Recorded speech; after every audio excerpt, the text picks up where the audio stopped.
Assalamu alaikum, everyone. My name is Tariq Ahmed, and on behalf of the organizing committee, Arewa Mentorship Program, as always, it is my honor and privilege to welcome you to this virtual gathering today, which is titled From Ideas to Innovation, Building Tech-Driven Startups, where we look at the prospects, the challenges, as well as the opportunities. Now, we all know that our beloved country, Nigeria, presents a fertile ground for the growth of tech-driven startups. And so today, really, our focus is to look at, those unique prospects, as I've mentioned earlier, the challenges as well as the opportunities that lie within this dynamic ecosystem. Our aim is that by the end of the session, we uncover, the kind of strategies that we can use to transform all these ideas that we have in our heads into tangible innovations. At the same time, emphasizing the pivotal role that technology has to play in this process. Now, our distinguished panel of experts will share their invaluable insights as well as experiences. They will shed light into their own journeys, really, from ideation of their own businesses to successful startups, as well as offering guidance and inspiration, especially for our aspiring entrepreneurs that are here with us today. So what we need to remember, however, is that these ideas that will be discussed aren't really meant to be passive knowledge, but rather this should be actionable, insights which we can then apply into our startup endeavors. And so therefore, really, I would highly recommend that you kind of jot these ideas down, think about how you can adopt them into your own unique circumstances, and also leverage these ideas in order to overcome the challenges that you might be facing, and also incorporate them into your own business strategy. So really, our agenda today is, first of all, the first part we'll hear from Dr. Hubu Dil, who's the coordinator of AYMP, where he will provide us with a short welcome address, and also, especially for those that are joining us for the first time, as usual, for him to talk through how we can get involved with the Arewa Youth Mentorship Program. That's quite a number of programs that we've had in the past, and I think it's very, very important that you have a look at these. I'm most certainly sure that you would have, find something that would be of interest to you. And then, as you've seen in the advertorials, our guest of honor today is Malam Kashif Inu Abdullahi, who's the Director General of NITDA, and he will be joining us soon. And then we have 4 experts, each of which would have about 20 minutes to give us their talk. And then, as usual, we have the final bit, which is a question and answer section, where you can ask questions, seek clarifications, as well as receive personalized insights that are centered towards your own specific interest as well as aspiration. So please use the chat box to put in your questions or your comments, as well as you can use the raise hand option on Zoom, and then we'll get you to ask your question towards the end of the session. So without taking much of your time, what I'll do is to call on Dr. Kubu to give us the welcome address, and also, as I've mentioned, talk through how we can get involved with the Arewa Youth Mentorship Program. Dr. Kubu. Okay, thank you very much, Dr. Tariq. I would like to take this opportunity and thank everyone for finding time to attend this remarkable webinar. And I would also like to especially thank the participants for honoring our invitation, and also a special guest, Malam Kashif Inu Abdullahi, who will join us as the session goes on. So briefly, if you are joining us for the first time, the Arewa Youth Mentorship Program is basically a platform created to provide the youth with the necessary career guidance, academic mentorships, business and entrepreneurship skills. We have held several programs in the past, and most of them, they are available on our YouTube page. So I really recommend that if you have not watched the previous sessions, you can always go back and watch. So today's session basically is an important one, really, especially that it coincides with the 3-year anniversary of the AYMP. This is almost 3 years we have been conducting these programs. So I hope that the mentees and everyone joining us will take good use of the opportunity and make something out of it. Of course, the information we share here, if you are interested in the slides and everything, we always share them on our Telegram page. So if you have not joined, maybe I will share the links in the chat box as we go along. So this really session, of course, the importance of this session cannot be overemphasized. You know, the importance of tech-driven startups in any business landscape, especially in Nigeria now that there are several innovative policies, the national blockchain policy, the Startup Act, and all those policies implemented by the Honorable Minister of Communications and Digital Economy. Of course, and the DG NITDA also, they have been doing some incredible jobs, of course, to provide level playing field for the citizens to thrive in the technological ecosystem. So I hope that we will take good advantage of these opportunities and you know, employ different means to promote critical thinking, to foster innovations. This is basically what we lack. Our population in the north, generally people consider it maybe as a disaster. Of course, it is not if it is harnessed in a good way. So my recommendation is, especially our graduates and our educated youth, they should try to make good use, you know, of their talents. You don't have to be, of course, in the computer. You don't have to be in electrical. You don't have to be in mathematics or physics. Anywhere. Of course, you just need a little guidance to thrive in the ecosystem. I believe our experts will shed more light on this. So without taking much of our time, I would like to hand over the virtual mic to Dr. Tariq to commence officially the session. Thank you, Dr. Tariq. Yes, thank you. Thank you very much, Doctor. And I think, yeah, what you did mention is very important, especially with regards to the sort of, you know, opportunities that are available. So we really need to harness these opportunities. So yeah, thank you very much for that. I think without taking much time, really, it's for us to just dive, you know, straight into the program. Special guest of honor is here with us. Malan Kashifu Inwa needs no introduction. He is a Nigerian expert, a technology expert, a skilled technocrat, and a transformational leader that has left an indelible mark on the Nigerian IT ecosystem, as well as subsector. He's a professional strategist and dynamic IT professional with key competences that cut across growth management, policy formulation, solution architecture, resource mobilization, and strategy implementation. Currently, as you know, he is the Director General of the National Information Technology Development. And under his stewardship, within a very short period of time, the NITDA has really achieved a number of milestones within a very short period of time, as I've mentioned.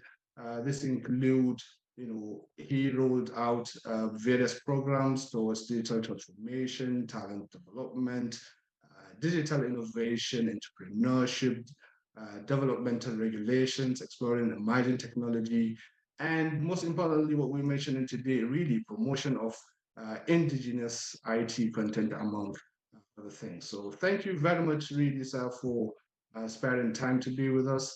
I'll give you the floor to give your remarks. Thank you. Thank you for having me. It is honor and privilege, truly an honor and privilege for me to have this opportunity to speak to you today about a topic that is near and dear to my heart, building tech-driven startups, the prospects, challenges, and opportunities. Our gathering here today signifies the collective commitment to empowering our youth and unleashing your potential to drive innovation and entrepreneurship in our country. First and foremost, I want to thank the organizers of this event for their commendable efforts in providing this career guidance, mentorship, and entrepreneurship skills to the young minds of our beloved Northern Nigerian region. Like many other regions, Northern Nigeria faces its fair share of challenges. Issues such as over-dependence on the government for employment, poverty, insecurity, and lack of infrastructure have hindered progress and held back our incredible potential. But I want us to remember that within every challenge lies an opportunity, and it is in our hands to seize it. The solution to our region's numerous challenges lies in embracing digital innovation and entrepreneurship. The power to transform our lives, our communities, and our nations lies in our ability to harness the limitless possibilities of technology. We are living in an era where ideas can be turned into reality with the click of a button, where innovation can bridge the gap between limitations and opportunities, and where the dream of today can become the success stories of tomorrow. To become successful entrepreneurs and build innovation-driven enterprises, we must first develop a mindset of possibility. We must believe in our own abilities and realize that no challenge is insurmountable. The road to success is paved with determination, perseverance, and unwavering belief in our own self.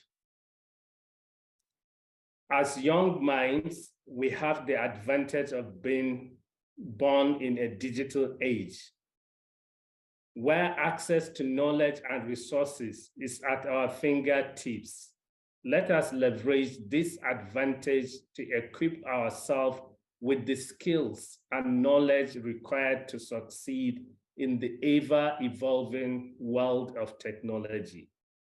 Education is foundation upon which our dreams are built. It is essential to acquire a solid academic background, but let us not limit ourselves to the confines of traditional education. Embrace the power of self-learning. Seek out online courses, participate in workshops and seminars, and never stop expanding your knowledge. The world is changing rapidly, and we must be at the forefront of this change. But education alone is not enough. To be successful entrepreneur, we must possess certain qualities that set us apart. We must be resilient in the face of adversity. We must be adaptable to change and possess a deep curiosity that drives us to explore uncharted territories. The path of an entrepreneur is not always smooth, but it is those who embrace challenges and learn from failures who ultimately succeed. And also, collaboration is another key element for success. Build a strong network of like-minded individuals who share your passion for innovation and entrepreneurship. Surround yourself with mentors who have walked the path you aspire to follow. Learn from their experiences, seek their guidance, and let the wisdom light your way. Remember, success is not a solitary journey. It is a collective effort. Moreover, do not underestimate the power of perseverance. Rome wasn't built in a day, and neither will your startups be built in a day. Expect obstacles and setbacks along the way, but let them fuel your determination rather than deter you. It is through perseverance that the impossible become possible. I joined when Faiz was delivering his presentation. From his experience, he has shared his success. And when he talked about marketing, that's what struck my interest, because marketing or commercialization is the most important aspect of entrepreneurship or innovation in general. I normally define innovation as a process of taking idea from inception to an impact, where idea means a place where solution and problem meet.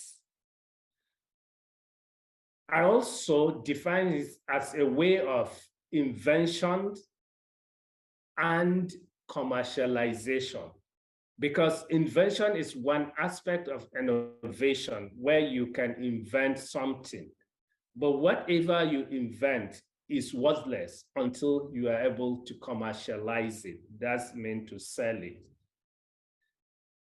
So commercialization is the most critical part of entrepreneurship. If you can invent, but you don't have the ability to commercialize, it will be difficult for you to succeed in your business. So this also brought about the idea of co-founding a business. We have this thinking normally in Nigeria that it's better I own my business 100%. So we need to change that mindset to develop the mindset of co-founding businesses. If you are a techie person, that means you have the ability to invent. You need someone who has the business skills to sell the idea so that you can together start and grow your business. So it is very important to have this in our mind, that we always need to be able to co-found our ideas. And at NITDA, or the government, the federal government is doing a lot in terms of leveling the playing field for you. We have several initiatives we are implementing to create a strong digital ecosystem in Nigeria. Some of them, like we just finished the Abuja MIT REAP initiative, which is a program we designed and worked with MIT to identify the innovation and entrepreneurial gaps within Abuja region. And we work together to craft a strategy that will help us fill those gaps with the intention of replicating this around the country. So we started with Abuja as a pilot, and it has been successful. That's one of the initiatives that gave birth to the Nigeria Startup Act, because one of the gaps identified during that initiative was the need for legal and institutional framework to support innovation in Nigeria. So we are also working with other stakeholders to domesticate this Startup Act in various states and to build the ecosystem, as well as to build clusters around the country that will help build the ecosystem.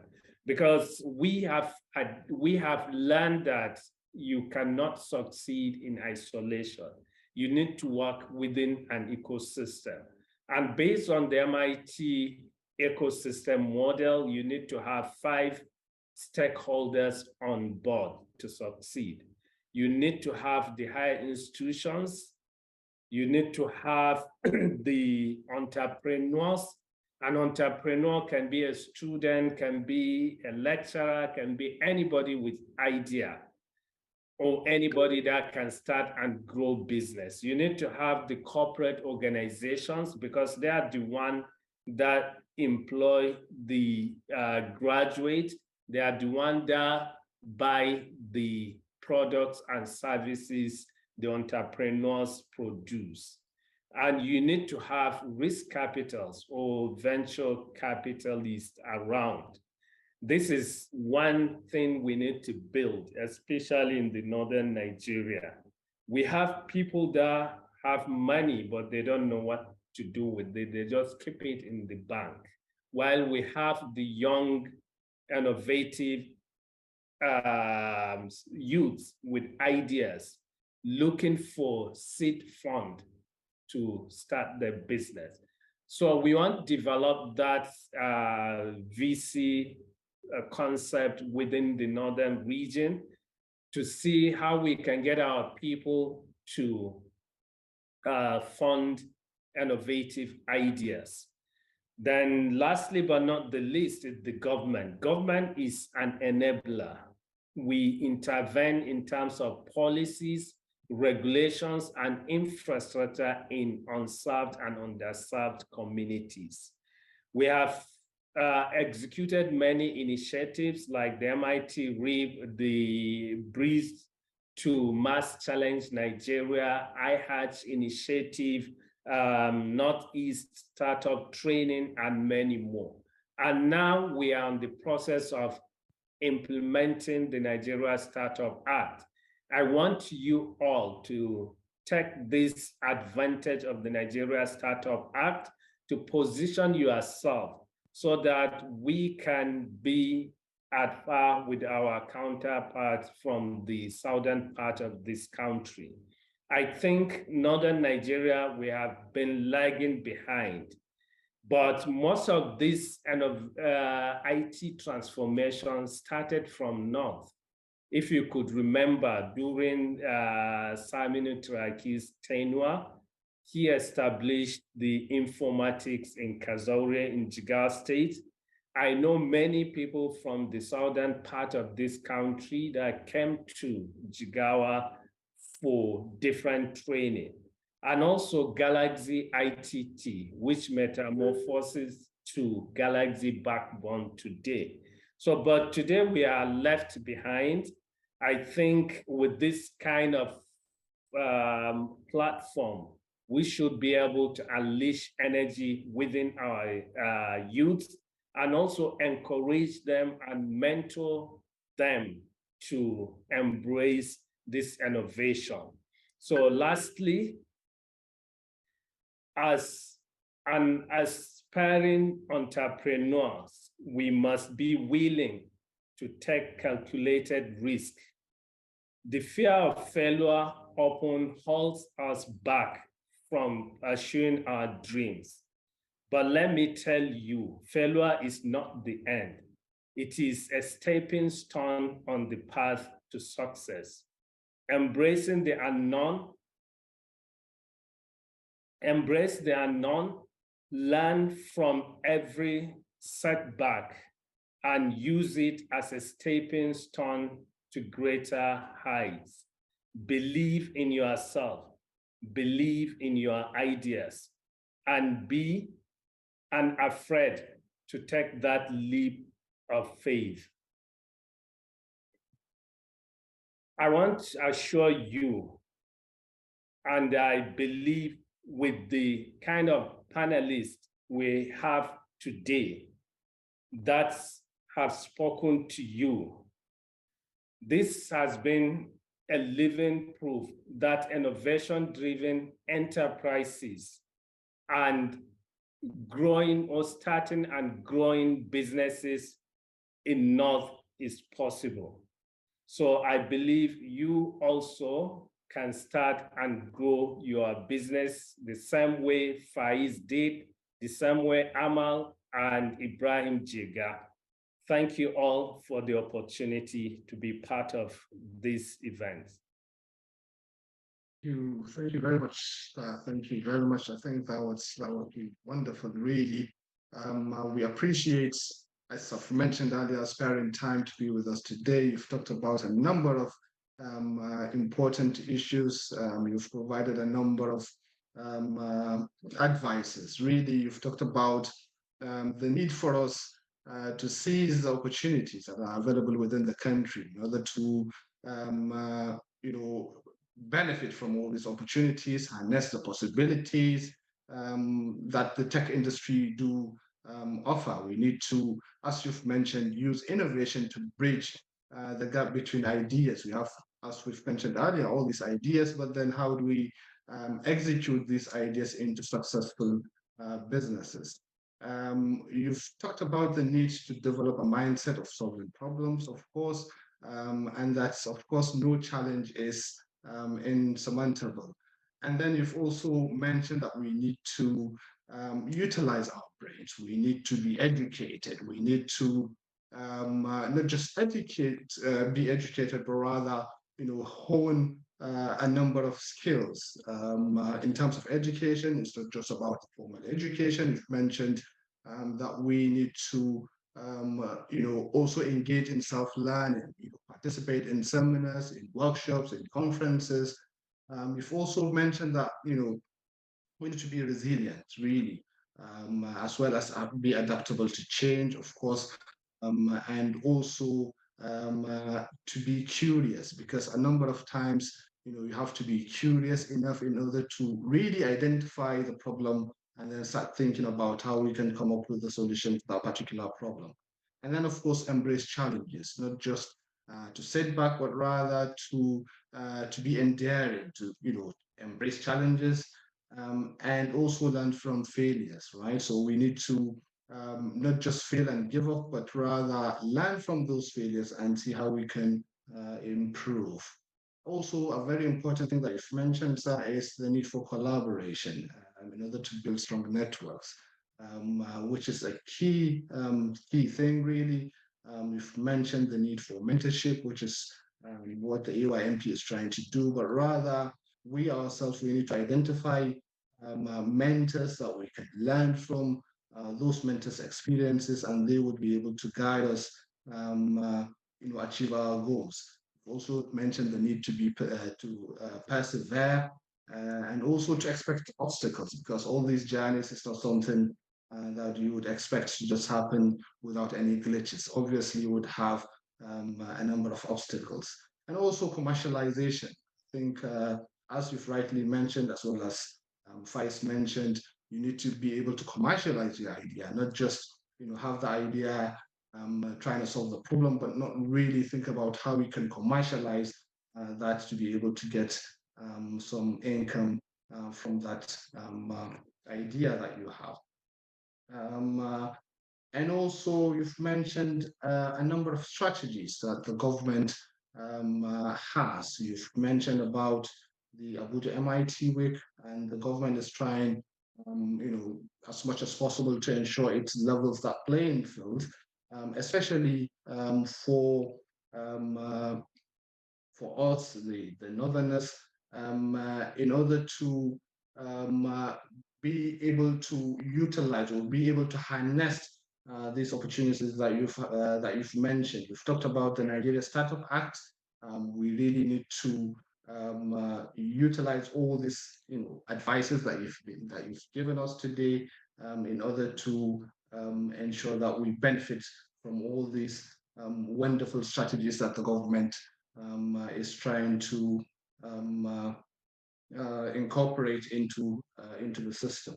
I think I might have missed a few things, Dr. Akub. You might be able to do and add a few things before before we move on to our next speaker. Thank you very much, sir. We really appreciate you being with us today. I think, Dr. Tariq, you have done justice to, the speech of the DG. You have really summarized it well. I would just like to also thank him once more, for taking his time. I understand that actually he has many other schedules today to attend to, but he just squeezed to attend this session because of the importance he attached to it. So we really, really appreciate the DG, and we hope in the future we'll also have the same gesture. Thank you very much, sir. I think we can go ahead. Yes, okay. Thank you very much once again. Thank you for your time. So I know you're very busy. We might have a few questions. If you're able to be with us till the end of the session, that would be wonderful. If not, we really appreciate your time. Okay, I will try and stay back, but I have other things. I will be multitasking. Right. Thank you. Thank you very much. Right, I think we'll move to our next speaker. Who's Mr. Faiz Bashir, and he will talk about how to build a tech startup and also run it successfully. Because it's not all about starting a startup, but rather you need to that sustainability, that continuity. And he'll talk about some of his experiences as well as the challenges that he's faced while building the FlexiSAP. So a bit of introduction with regards to Mr. Faiz. He's the CEO of FlexiSAP, EduSoft Limited, and FlexiSAP Foundation. I hope I'm pronouncing that correct. FlexiSAP EduSoft Limited is a software company that is focused primarily on education. And since its inception over 13 years ago, it has continued to take giant strides in reinventing learning and inspiring people to make lifelong positive impact by providing solutions which help teachers as well as parents in order to improve efficiency, learning, and also productivity in administration. And over 700 institutions ranging from primary to secondary as well as tertiary and governmental parastatals have already adopted these, the FlexiSAP, and it's used for the solution in order to improve their activities and impact the quality of education provided. So thank you very much, Mr. Faiz, for also sparing time to be with us. And I will give you about 20 minutes for your talk as well. Thank you very much. Sorry, can you hear me clearly? Yes, we can. So it's a pleasure to be in this session to share my little experience about starting and running a tech company. I would like to first of all commend the organizers of this event. It's really very important and timely, and we hope to continue to contribute our own little quota. I can see interesting guests on the show, and I believe the experience they have is going to be very, very valuable. So without wasting too much time, I will just go through. Let me share my screen. I have slides here, and I'll talk about the topic of today. Okay, can you see my screen now? Yes, we can. So I want to talk about building a sustainable business, and during my presentation, I'll be, explaining some of the examples, what we've experienced in FlexiSAP. And, launching a business, starts from an idea. So this is very, very key. What is it that you want to do? What's your idea, and so on. And this topic alone, will require its own full-blown session. Right? How do you, come up with great ideas, and sustainable ideas that have proven to be successful over time?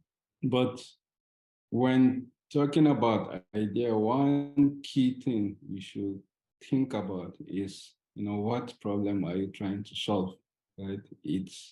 That's like the backbone. If you are not trying to solve any problem, then your idea is not worth for starting a business. Probably, maybe it's for something else, but not really a business. For business, you have to really think about, your problem, what problem are you trying to solve?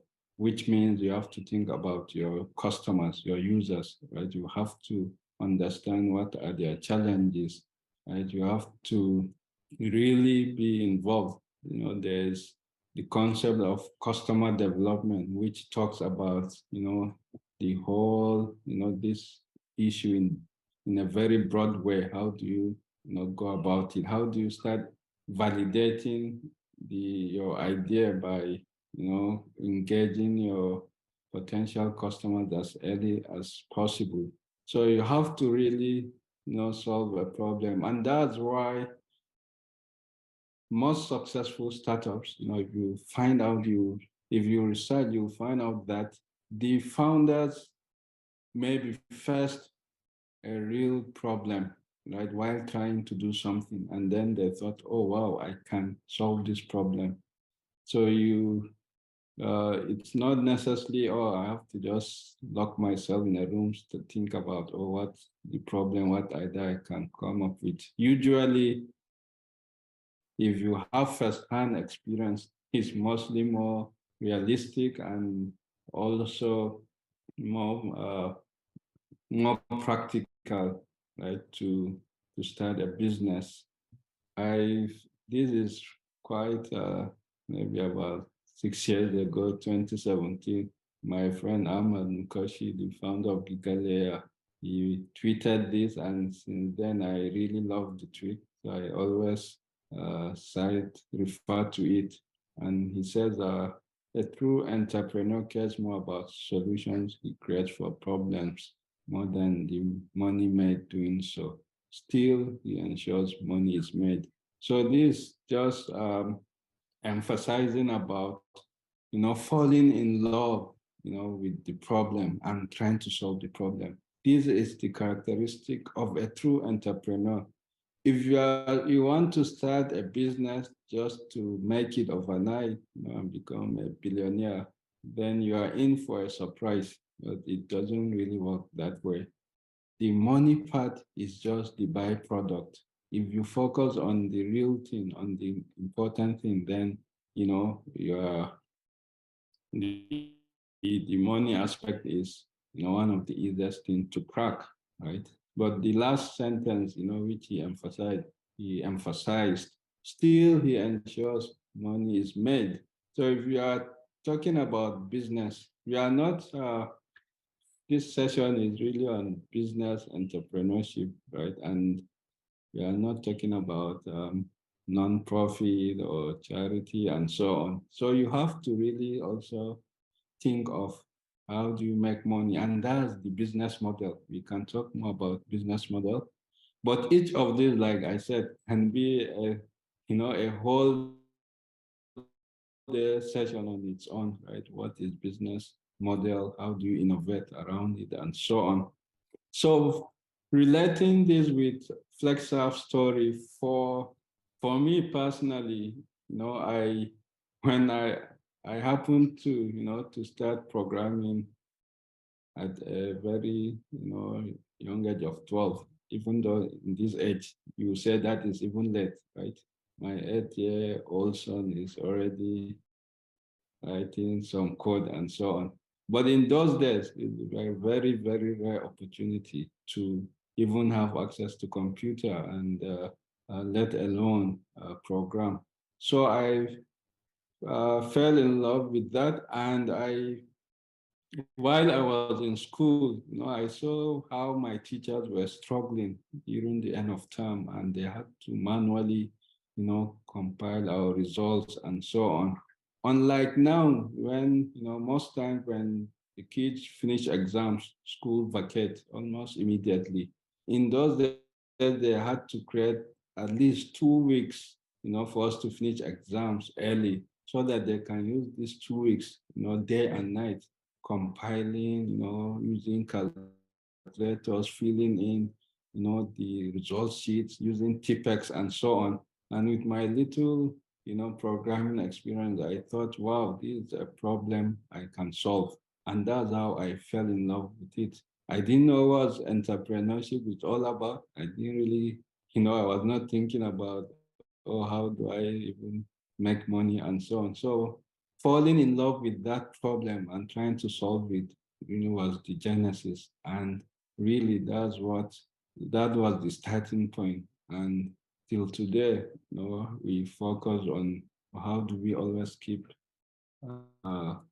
solving problems.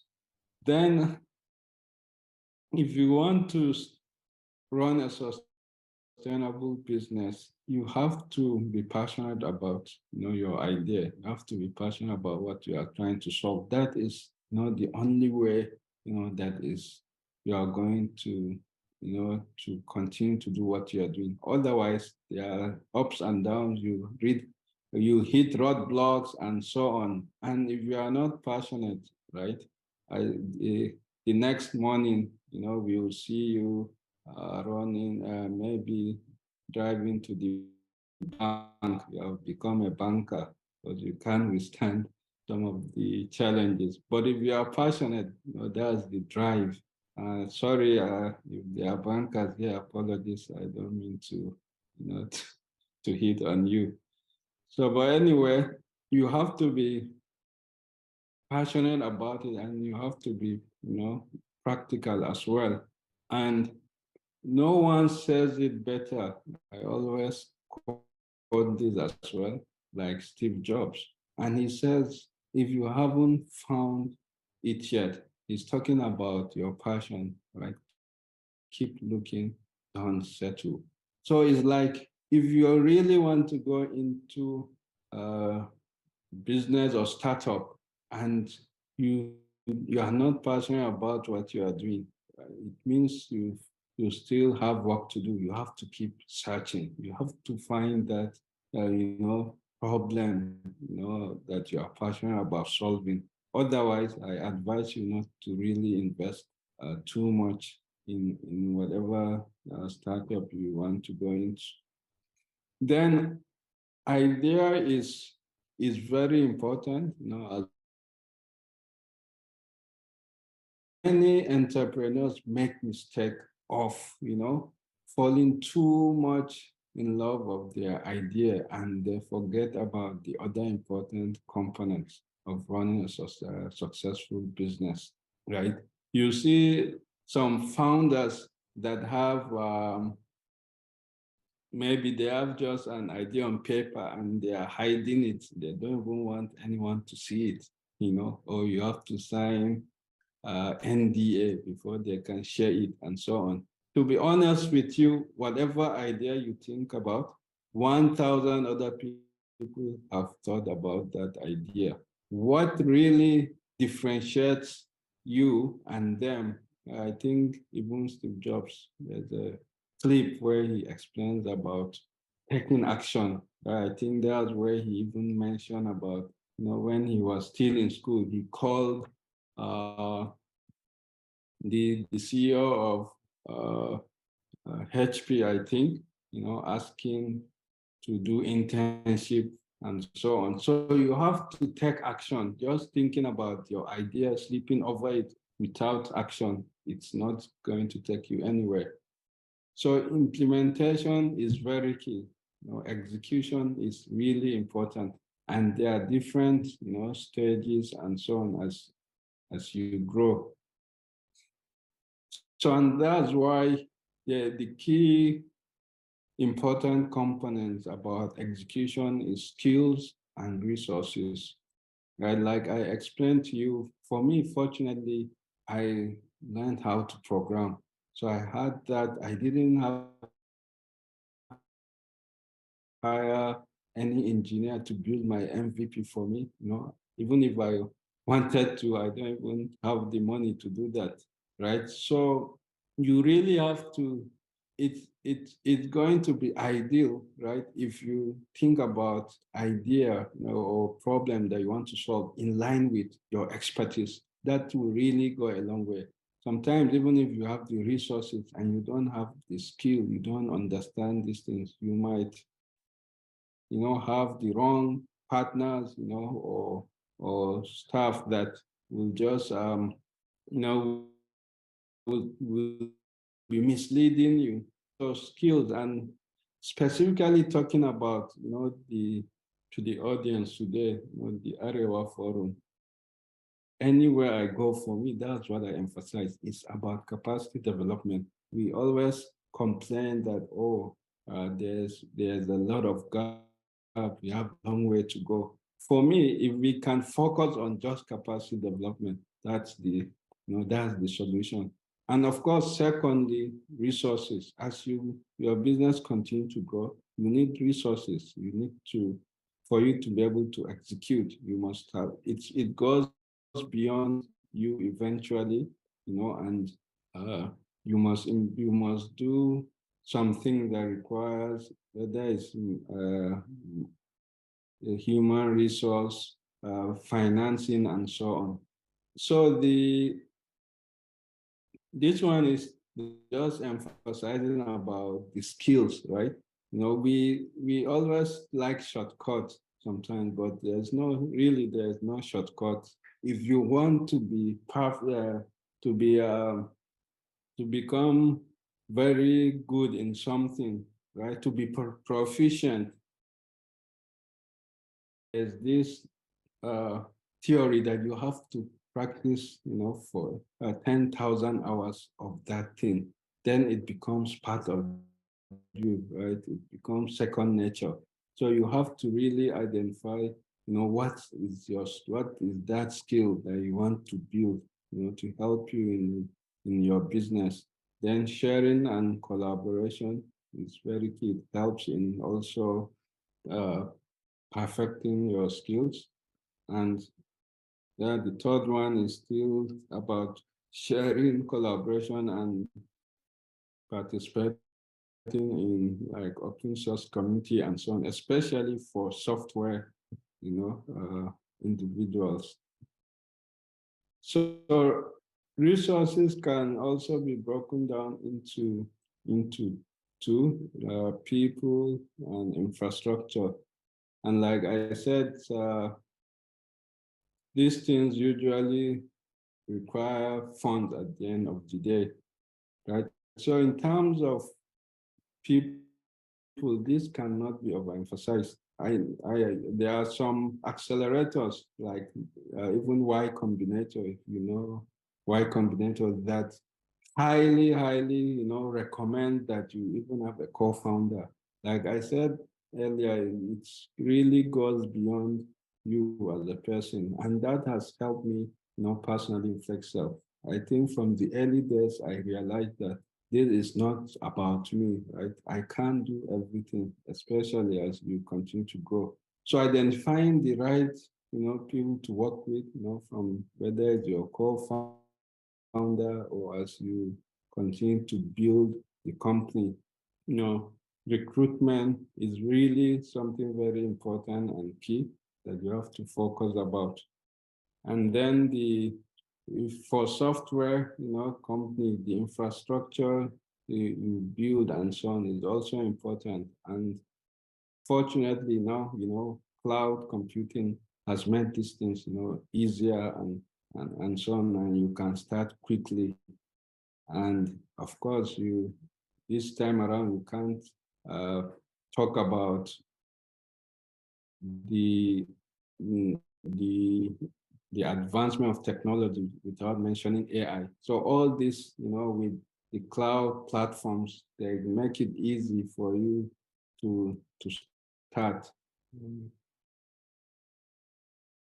So I mentioned about,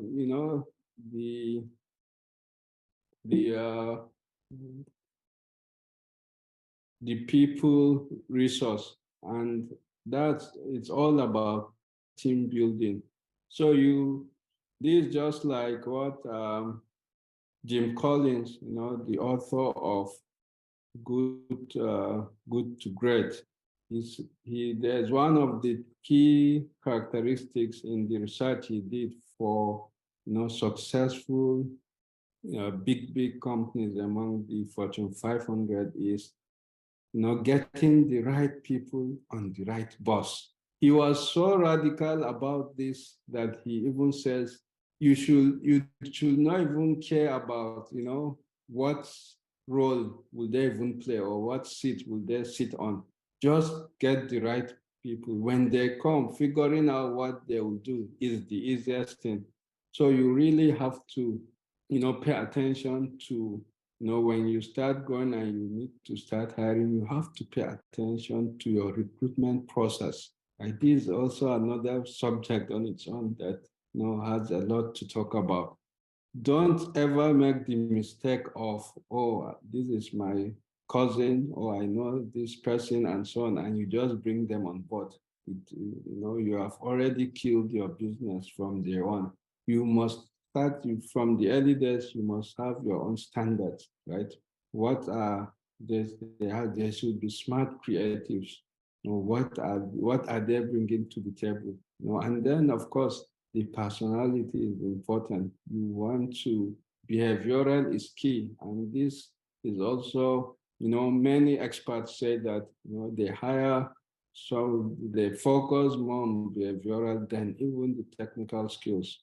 Because skills someone can be easily trained, but someone with bad behavior, it's really more difficult, to change them. So you have to focus on getting the right people as your company grows.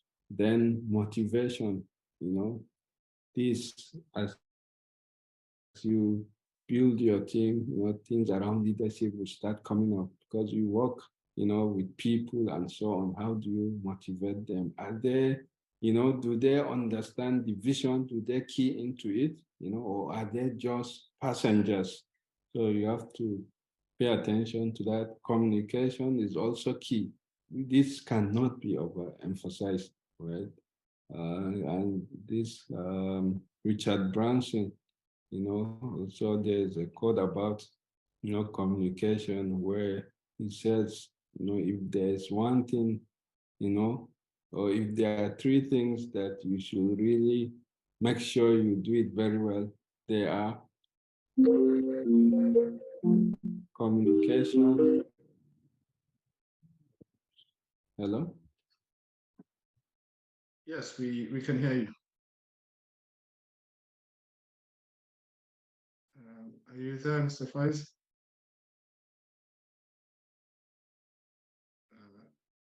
Are you there? Can you hear us? Hello, can you hear me? Yes, we can, yes. Okay. Yeah, we're running out of time as well, so I think if you could conclude, that would be great.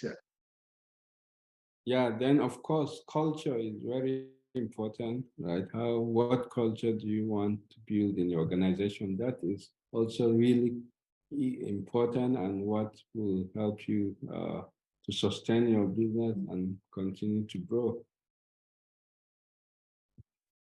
For tech companies, of course, software particularly, what you build is important, and how do you do that, right? And the best method now, of course, is the agile method. How you have to, think about how you build your MVP and you keep iterating. So you have these quick 5 steps: you build, launch, measure, learn, and iterate. So not the waterfall model where you spend too much time, right? I think recommended is if you are starting just from scratch, it shouldn't take you more than 6 weeks to build an MVP. Anything more than that, you need to go back and review what you are trying to build.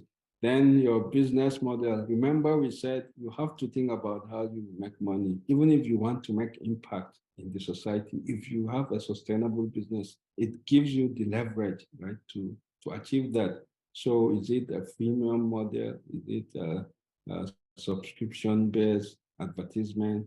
Is it a marketplace? Business model is a very, important topic now, and there are so many innovations around it that I recommend you pay attention and really think about how you simplify making money in your business.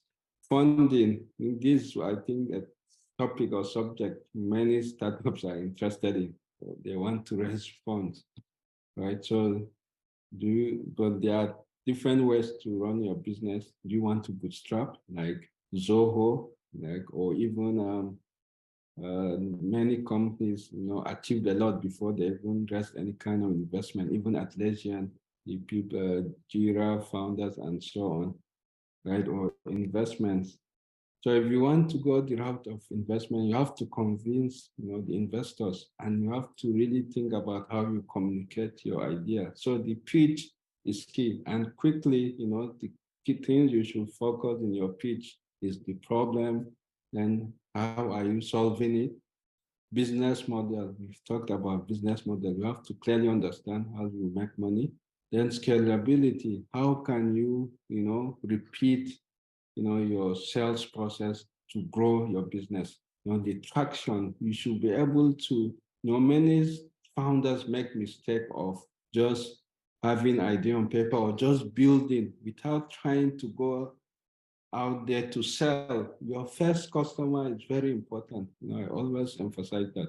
So it shows that you are really, what you are doing. Then you have to understand your competition. And of course, what do you want to use the investment for? So this what you should focus on. Then marketing, I learned this the hard way. Especially engineers, sometimes we get carried away. We are so passionate. We want to build cool things, right? And we think that people will just start coming. Really, it doesn't work that way. You have to think about, marketing. And in this age, digital marketing is what you should leverage. And also think about product-led growth, how to really reach your customers.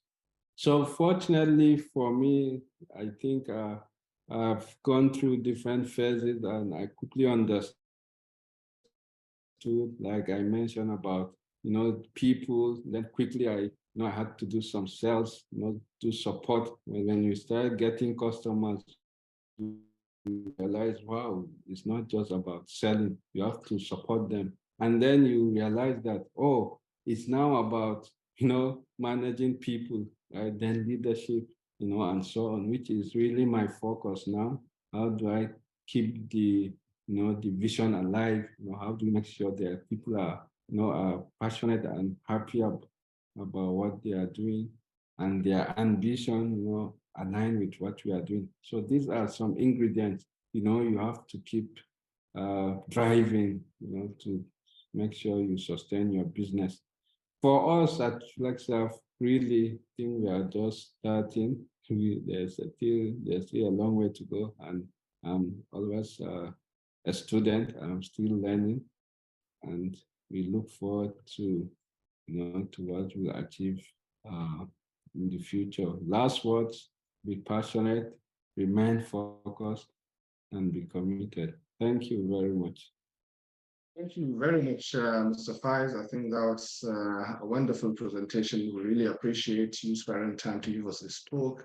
And you've talked about a number of key issues, especially I think that's in line with what has been mentioned earlier by Mr. Jega, talking about really your aim should be about the problem, not just about the money, but rather, getting in love, as you've mentioned, with the problem and thinking about how to come up with a solution for a particular problem, and then of course the money would then come. You talked about a number of times we have all these ideas in our heads. You have all these wonderful ideas, but then how do you put that into action? So a key important issue you've mentioned is implementation and execution. you did mention in order to do that, you need skills, you need resources. You've rightly mentioned the 10,000 hour rule, which was, I think that was mentioned by Gladwell in his book Outliers, which was a key issue, really. You have to put in the time in order to, hone those skills. And we've also talked about resources, people, as well as infrastructure, getting the right people on the team. Don't really worry about what they're going to do, but rather just get those right people. Don't think about, oh, this is my friend, this is my relative, he has the degrees. It's not all about the degrees, but rather getting that behavioral skills as well, not just the technical skills. You did mention a number of things to consider in building a team, motivation, communication, as well as culture. We've talked about the business model. We've also talked about, funding. What sort of funding are you thinking of using? Are you, or strategy rather? Are you thinking about the bootstrap or the investment? If you're going in for the investment, then you have to think about the pitch. What are, the sort of key parts or key items that your pitch needs to cover? What's the problem? How are you going to provide the solution to that particular problem? What business model are you going to use? Is that, business scalable? And then, of course, the traction as well as competition. This is very important. You have to be mindful of what sort of competitions are out there. And then, of course, the investment. Thank you very much. Hopefully, you would stay until the end of the program, where we'll get a number of questions. I'm sure people are very interested. A number of people are already raising their hands, as I've mentioned earlier. So we do really appreciate it. So I think now our next speaker today is Dr. Shadi.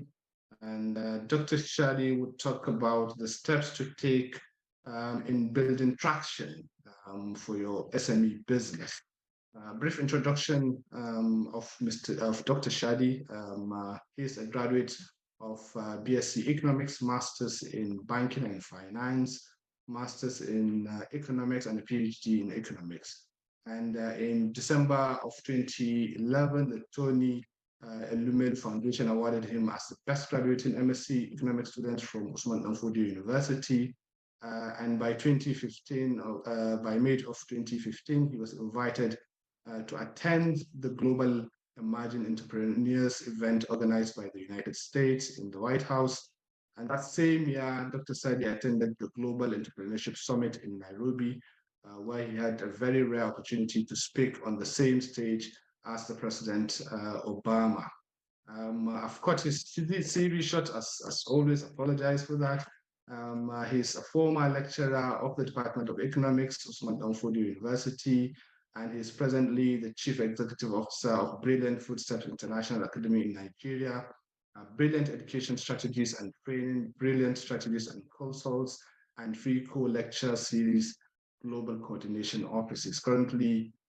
He currently employs over 500 staff across all his companies and serves as a business consultant to an array of firms. He's an entrepreneur who really loves to travel, as well as take a number of challenges, and he's happily married with a number of kids.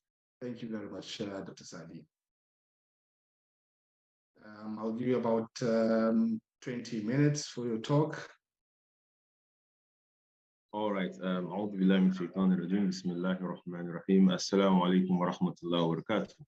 I think I'll follow through the program, and I would have loved to just continue to listen. I listened to my brother and friend, Mohammed Jega, and also brother and friend plus mentor, Faiz Bashir. And of course, our facilities, do use FlexiSAF at the moment, and we've been on it for a very long time. I would also like to congratulate the organizers of this event and all participants who have been here, for quite some time. I would like to say that the first speaker, did a lot to talk about entrepreneurship, and the second speaker talked about, how to establish, a tech startup, and our guest, the DG, did so well to talk about a number of things. I think I learned so much, as, summarized by Dr. Tariq. For me, as initially planned, I'd like to be looking at, traction.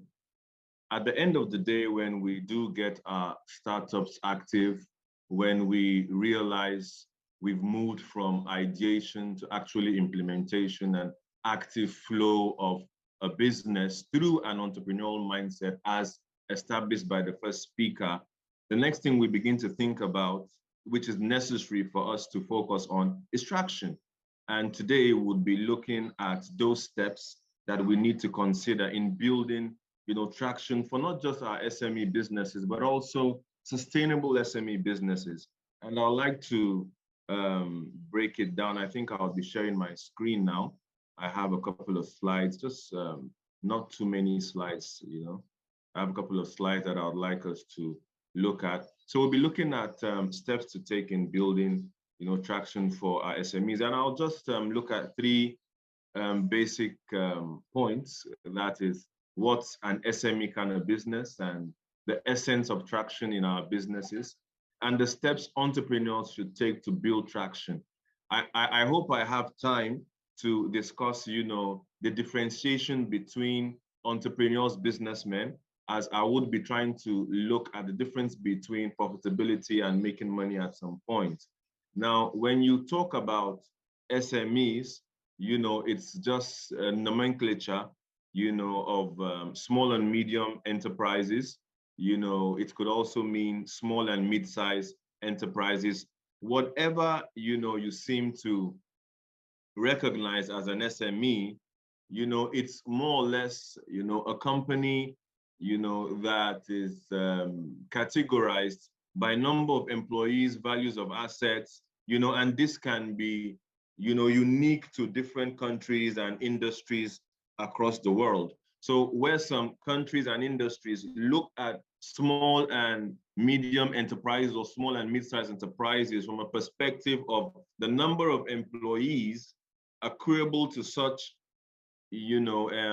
businesses, others look at it from a perspective of the value of assets, the capital base and how big a company is in relation to others. And that makes, a case for categorization. In Nigeria, the idea of SMEs is mainly based on the number of employees.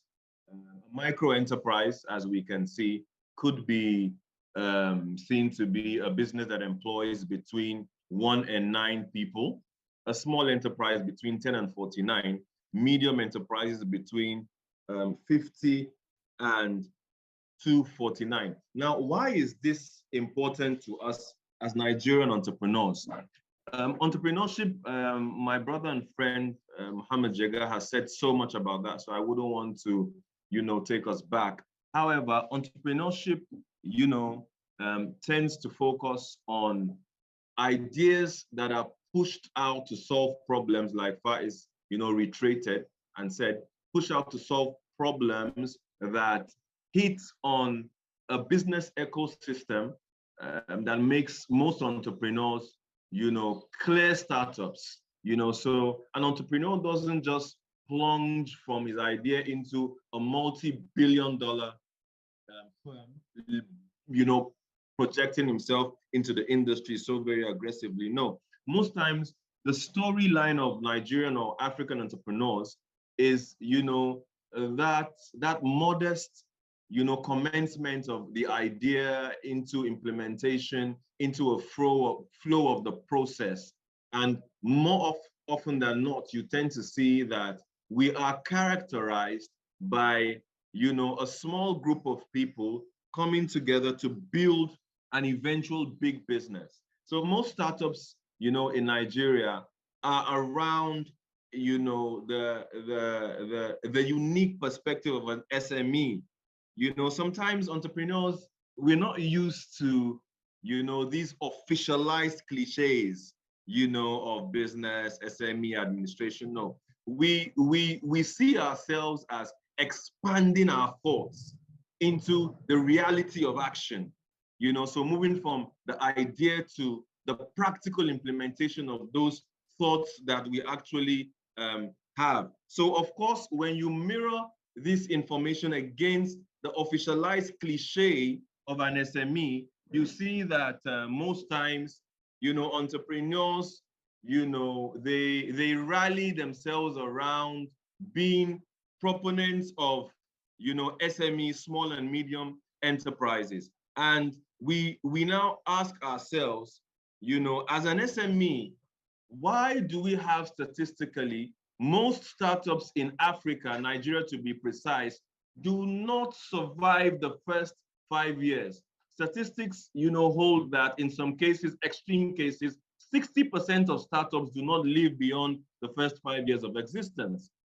What's the problem? What has happened to us over time? And one basic thing I think this topic wants to speak to is traction.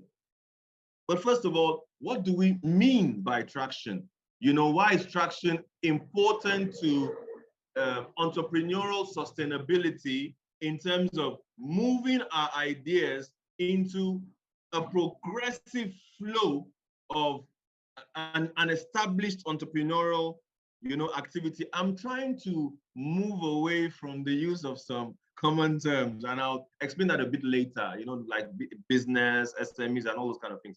I'm trying to stick to, raw entrepreneurship, and I really do hope I have time to emphasize on that later. I've spent already, a couple of minutes. According to Cron newspapers, business traction refers to, the progress a startup company, makes, the momentum he gains over time as the business grows.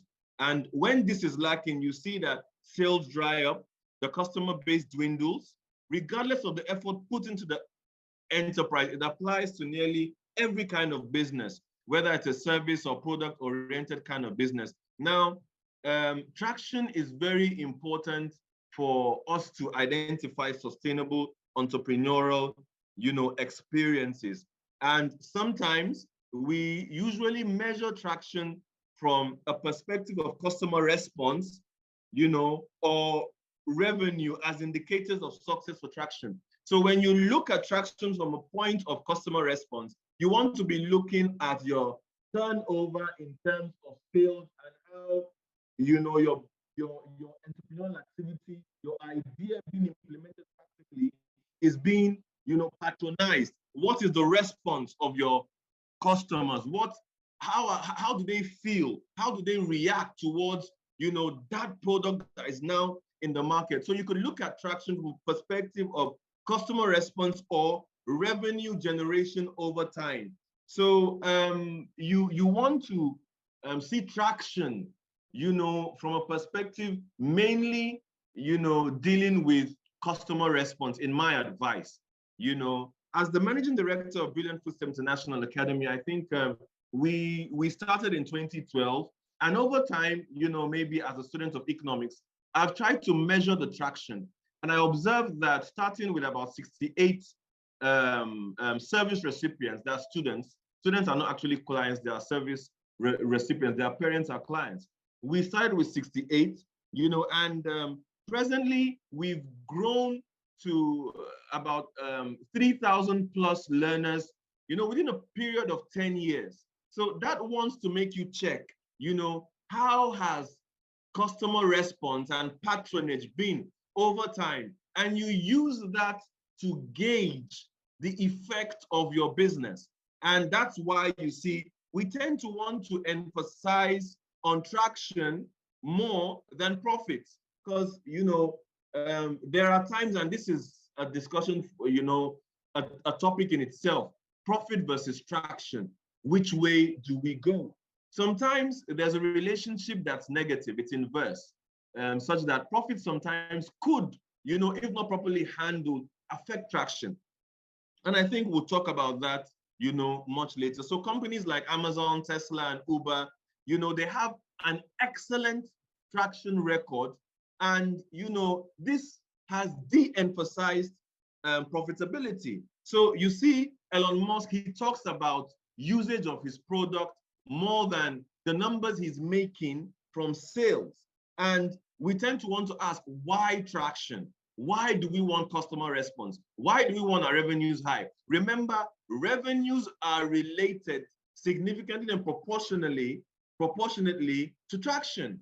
So when there's customer response, there's revenue, because customers respond in real demand when they have the willingness and ability to actually, call the stakes of asking for your product, by buying these products, thereby leading to revenues for you. So why is that, of the essence?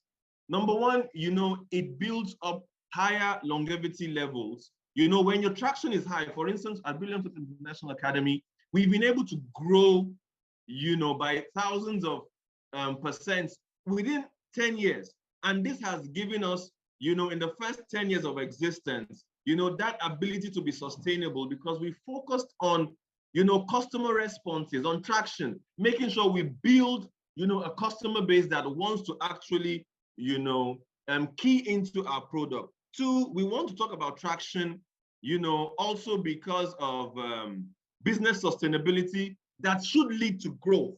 So your business must be sustainable if you must grow. And sustainability over time links you into the essence of the industry. So as a 10-year-old player in education, in the education space, I can tell you in all modesty, some ABCs of, practicalized education, in the Nigerian climb, because that sustainability has built my exposure, that of my exposure, that of my team, over years. Experiences has led into new ideas, pushing us and thronging us into ways to reinvent ourselves, every other term. We tend to look at what happened last year, first term, second term, third term, what should be happening this year, first term, second term, third term, and we try to leverage on that sustainability to push us into laudable growth. We also gain industry experience, exposure, and dominance. So when traction is rife, it gives you an opportunity to, be head-on in experience. It exposes you to nitty-gritty issues and the secrets of the industry as a firm, and it gives you dominance. For instance, we have been able to build from 1 branch to 6 branches, 6 campuses across Sokoto, and we're presently working into moving into the Abuja market very soon, hopefully this or next year. So that dominance that you get as a result of traction has given you that deep-rooted capacity to talk to your space, to walk the talk of those ideas that you are able to generate from experiences. It also aligns you to a robust feedback, because the more the merrier. When you have a lot of customers and the responses are genuine, it gives you feedback of different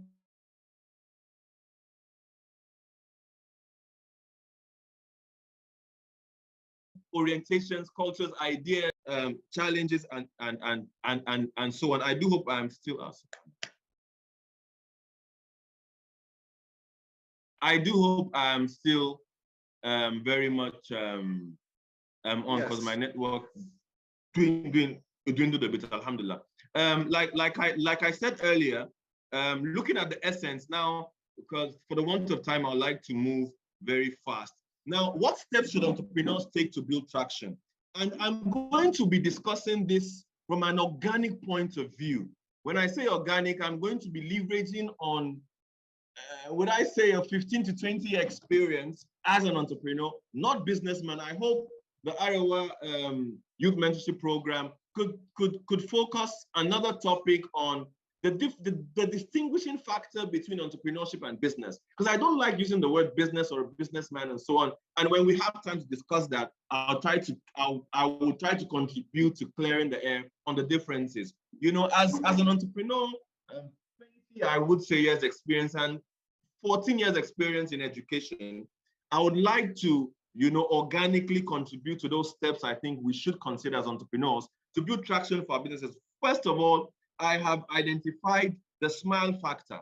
It means whatever happens, the bottom line as an entrepreneur, make sure the customer is smiling, make sure your teammates are smiling, build a robust relationship with the customer, a robust relationship with the teammates. We could discuss this some other time. Secondly, you must think creativity. You must make sure that your product is being patronized, not sentimentally, but basically because of the standards and the uniqueness as far as said, you should be solving a problem, not your problem, a problem that is perceived from the pivotal, perception of the client, of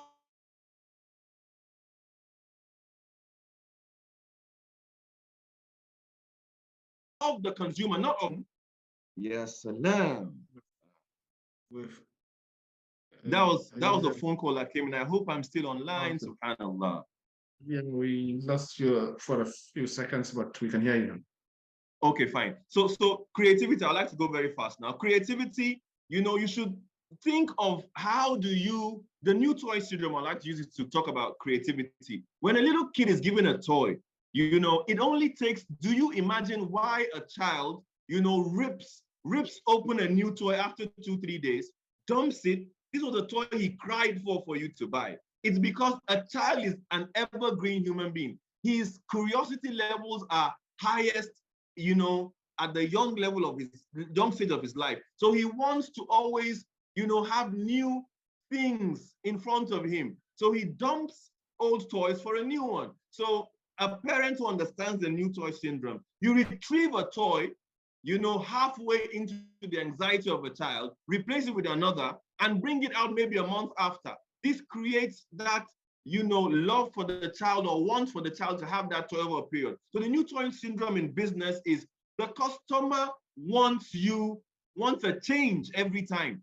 How do you recreate yourself? You can only create yourself when you think, when you reason, when you're creative. You should not walk into the outlook of your product the same way yesterday as you would today, as you would tomorrow. From today, begin to think of how next week would change the outlook of your product. So how do you recreate yourself? How are you evergreen in terms of the outlook of your product? You should sniff around for ideas. Do not live in isolation. Go around and observe what others are doing. Every human being, every player in the industry has a unique way of thought, a way of thinking, a way of reasoning, a way of analyzing. As such, you should sniff around for ideas, and you have to be humble at that. Don't think that I've arrived in the industry and I can't go around asking for ideas from other people. You should be able to do that. You should also, think of your managerial capacity. And this is where a lot of businesses have failed. I was listening to Alhaji Aliko Dangote a while ago, and he was talking about how entrepreneurs in Africa are more interested in spending projected incomes. And this, links us into failure in management. You should be able to be financially disciplined. You should be able to take up lessons and build your capacity around handling personnel. Your teammates are human beings. I don't call them staff, I call them associates. They are the drivers. The challenge of the African entrepreneur in terms of management, apart from administration and finances, should be also leaving a legacy in your personnel. How can you build a business that is driven by others in your absence if you don't build associates in your teammates? So you should train them above what you know. Give everything, every knowledge you know. A lot of us are kind of like stingy with information. I tell you, my brother and sister, if you have not grown to a level to recreate yourself in your teammates. For instance, at Billion Food International Academy, I can proudly tell you that we've been able to mentor our younger managers to an extent that we don't have to be around all the time. I could stay 90 days out of my business.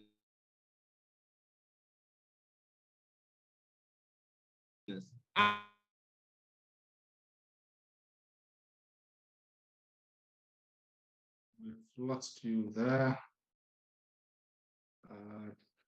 I don't know if you can hear us. We've got 2 minutes really.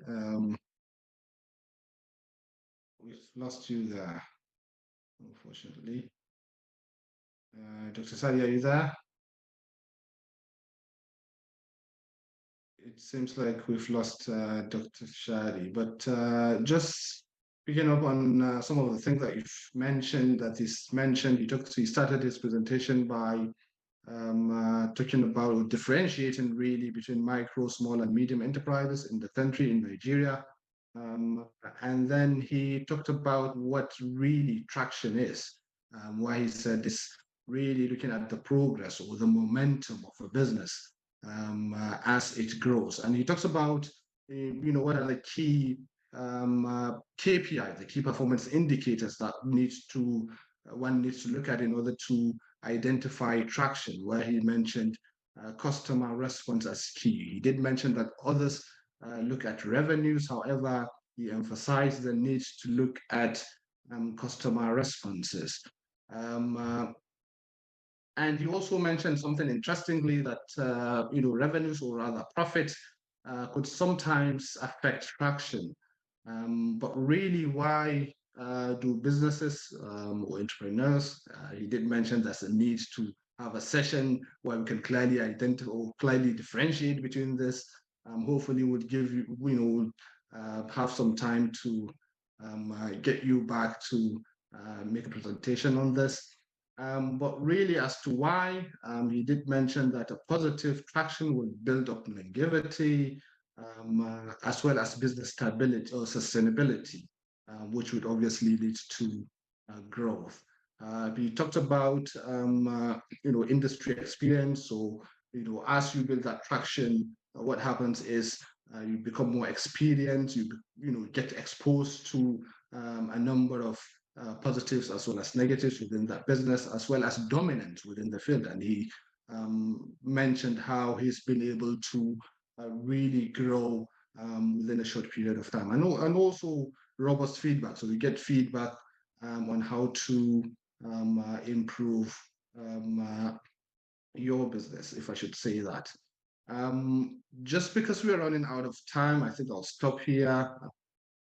Our last speaker today is Malama or Mrs. I don't know which one I should use, Maryam Gwadabe.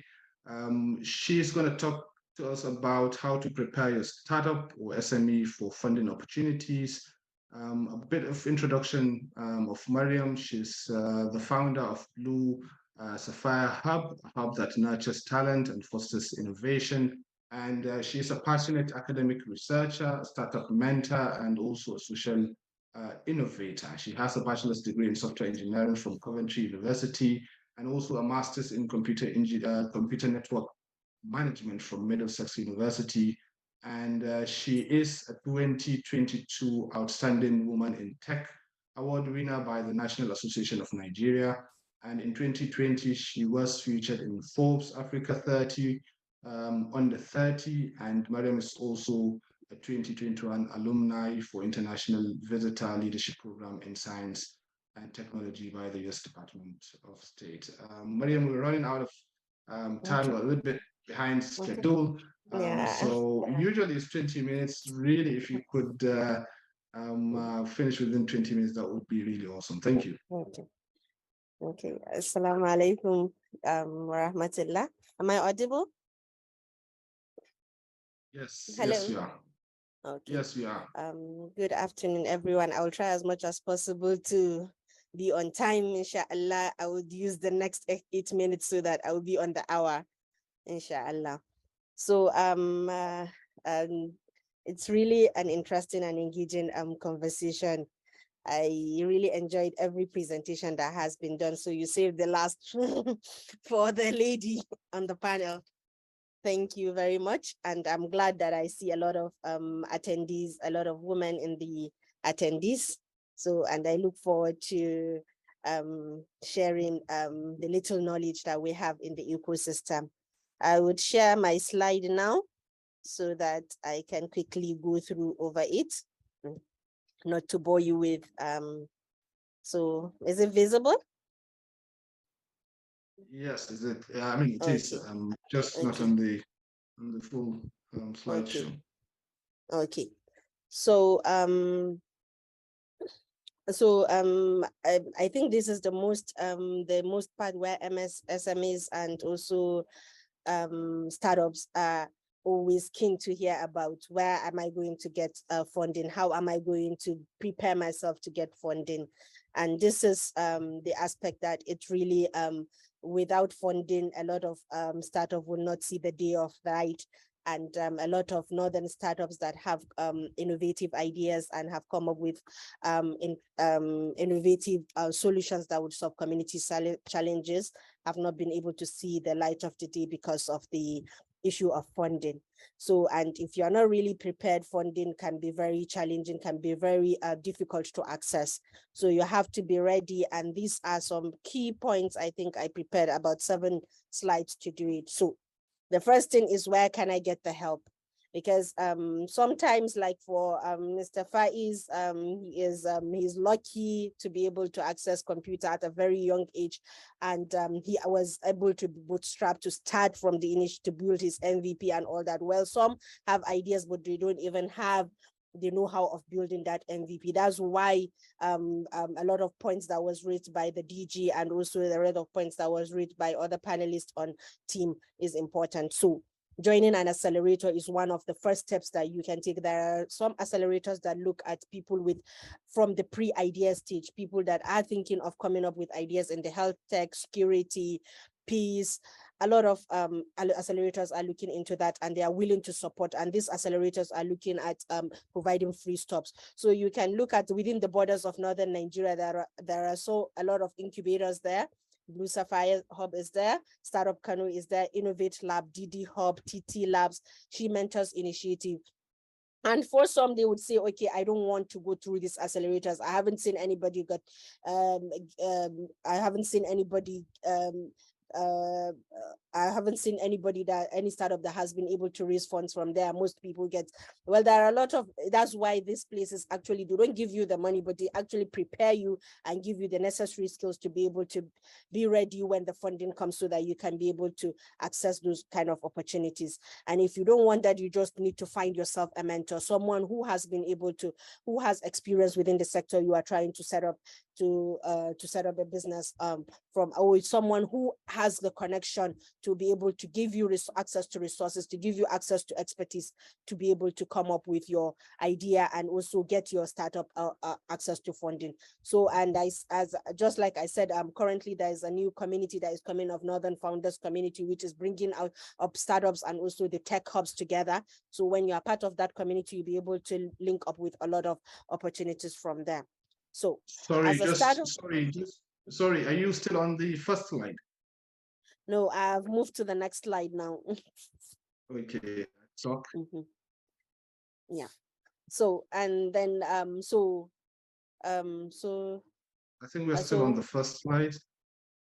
But I don't know what is happening. Maybe that's fine. I think Okay. I'm not sure why, but well, maybe if you could stop sharing and reshare again, probably it might solve the problem. Okay, let me stop sharing and then share again.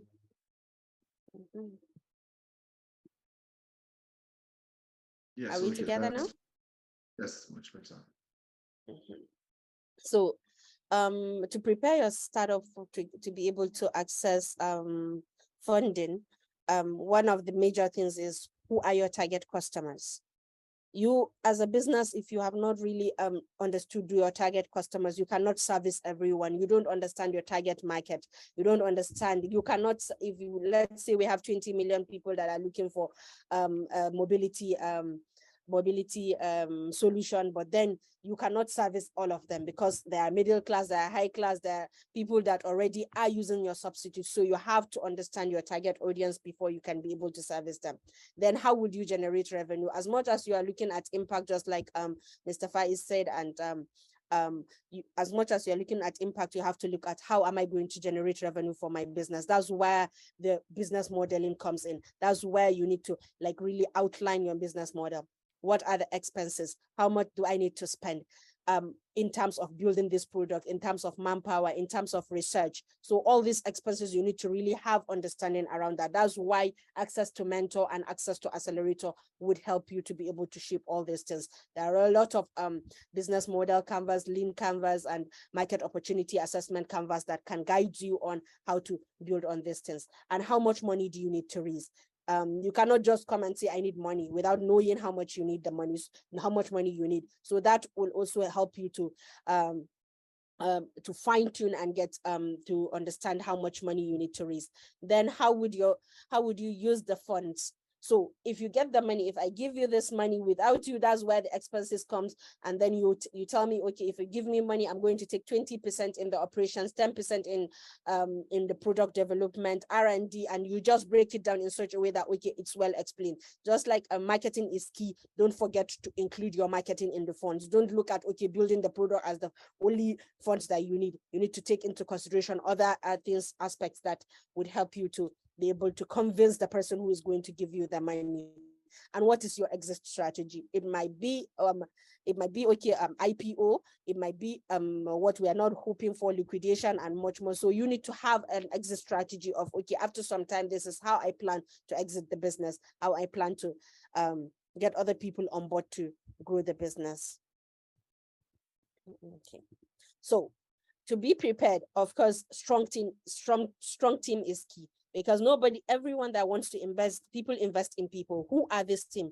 Who does your team takes the have the capacity to be able to manage those funds? I cannot give a technical person my money, because I know if I give him my money, how is he going to manage that money? I need to see your team well coordinated. I need to see financial guys there. I need to see the business managers. I need to see the marketers. I need to see operations. I need to see the technical guys, because I know if there is a technical glitch on the product, how is it going to be? So you need to have a strong team. You cannot do it alone. Nobody wants to give a one-man army money. And that's very, very key. Then get your numbers right. That's when it comes to the market opportunity that you have seen, and the market size that you are targeting, also the expenses that you are looking at, the funding that you need. Get your numbers right. And know your target audience. Who are you going to service? Are you looking at impact? Are you looking at middle class? Are you looking at low class? Are you looking at women? Are you looking at youth? Are you looking at people in the northern Nigeria? It depends on, you have to understand your target audience. Then competitive landscape. Who are within the industry, and what are they doing within the industry? Then also have a solid business plan. You need to build that solid business plan. That's why the mentor is needed, or the accelerator, or the BDSP is needed. Then prepare your pitch. Prepare a pitch deck. Prepare to pitch. You will do this tens and thousands of times. You will get tired of telling people your business. You get tired of speaking about it, but because you need money, you have to be ready. You need to get yourself a Twitter page. You need to get yourself an elevator pitch. You need to get yourself a 1-minute pitch. You need to get yourself ready for a 3-minute speech. You need to get yourself 5 minutes, 10 minutes investor pitch, a competition pitch, a lot of pitch. So you have to be ready. Network with potential investors, not with people. So you have to do your research well. Look at the industry. Where are these investors investing? Are they investing in health? Are they investing in security? Are they investing in education? And then you research, and then whenever you're going to an event to meet them, you should be ready to present yourself well. Then be prepared for due diligence. Nobody will just give you money anyhow. They will do a lot of due diligence. They will check your compliance. They will check your team. They will check a lot of things about you before they can be able to just give you out money. Legalize and ensure you are corporate compliant. Nobody would give money to a business that doesn't have the structure, that is not formalized. Then what type of funding you need? It might be bootstrapping, that's using your finances, using the revenue of the business, or just the money that you are saving to start up the business. Jobberman did it and they are still thriving. So this is something that you can try. You can try venture capital funding. Sudo did it.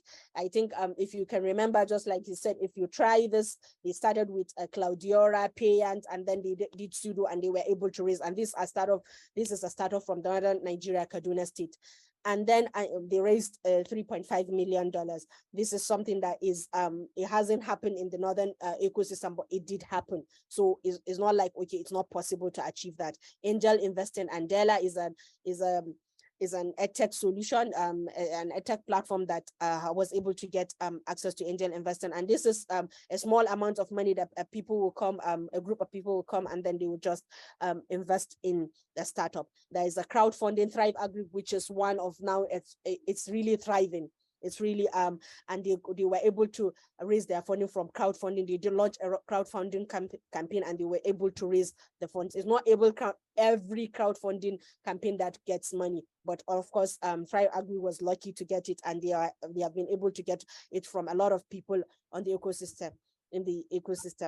And then bank loans, people like Nigeria companies, a lot of us MSMEs have been able to raise bank loans, even though people don't want bank loans. But when you look at it now, okay, it gives you an opportunity to expand. It gives you an opportunity to expand your business. Then there's grants, which Life Bank has been able to raise it. It's a health tech solution, and it has been able to get funding from grants. Micro lenders, Chicken Republic has been able to get that from International Financial Corporation.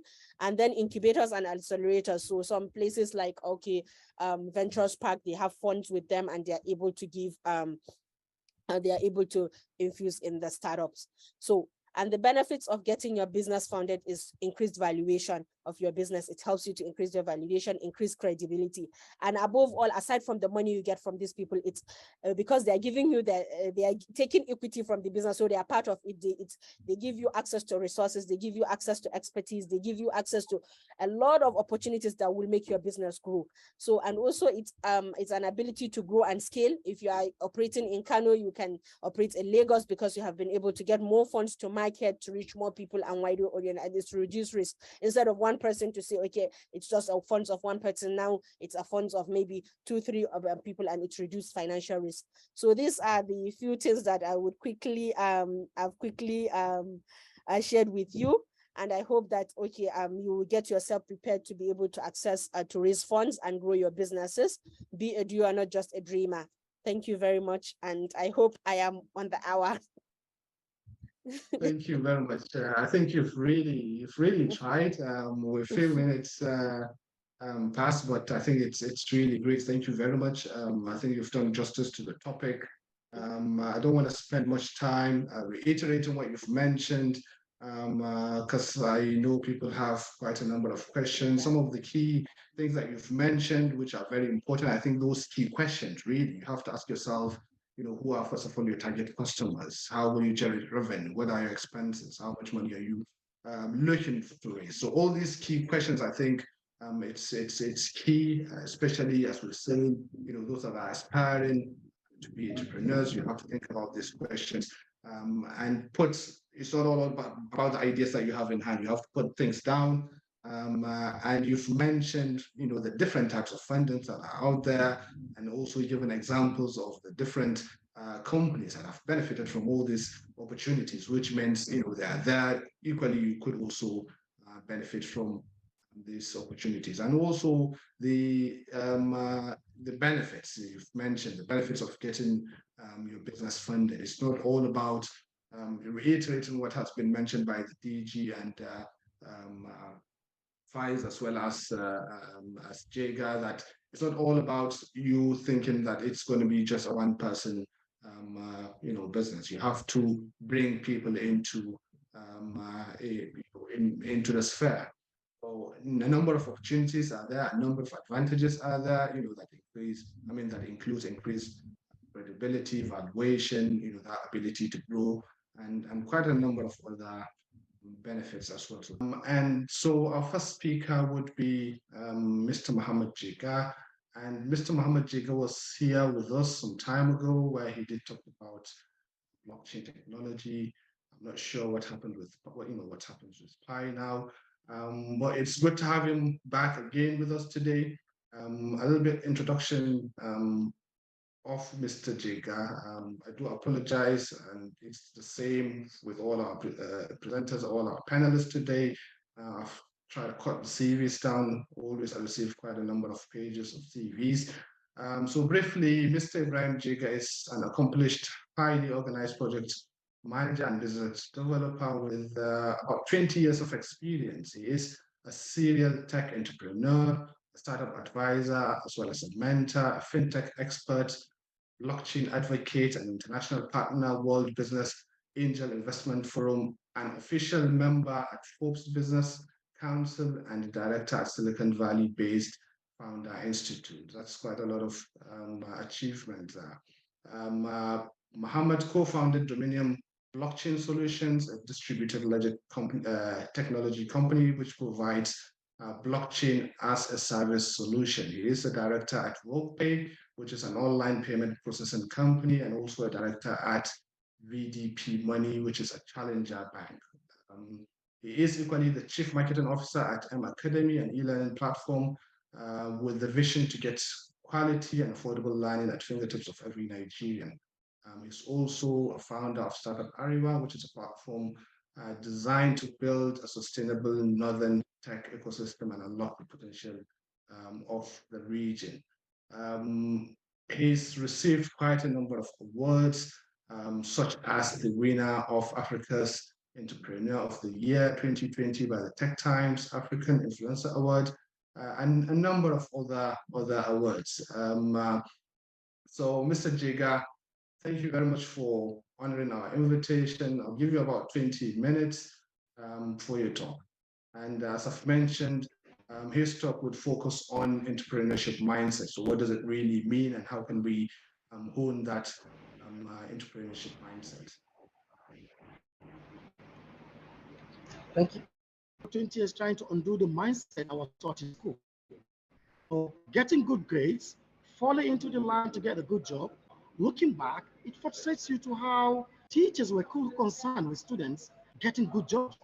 They never mentioned to us how we could start to own our own business. This is even more frustrating when you consider where most jobs come from, because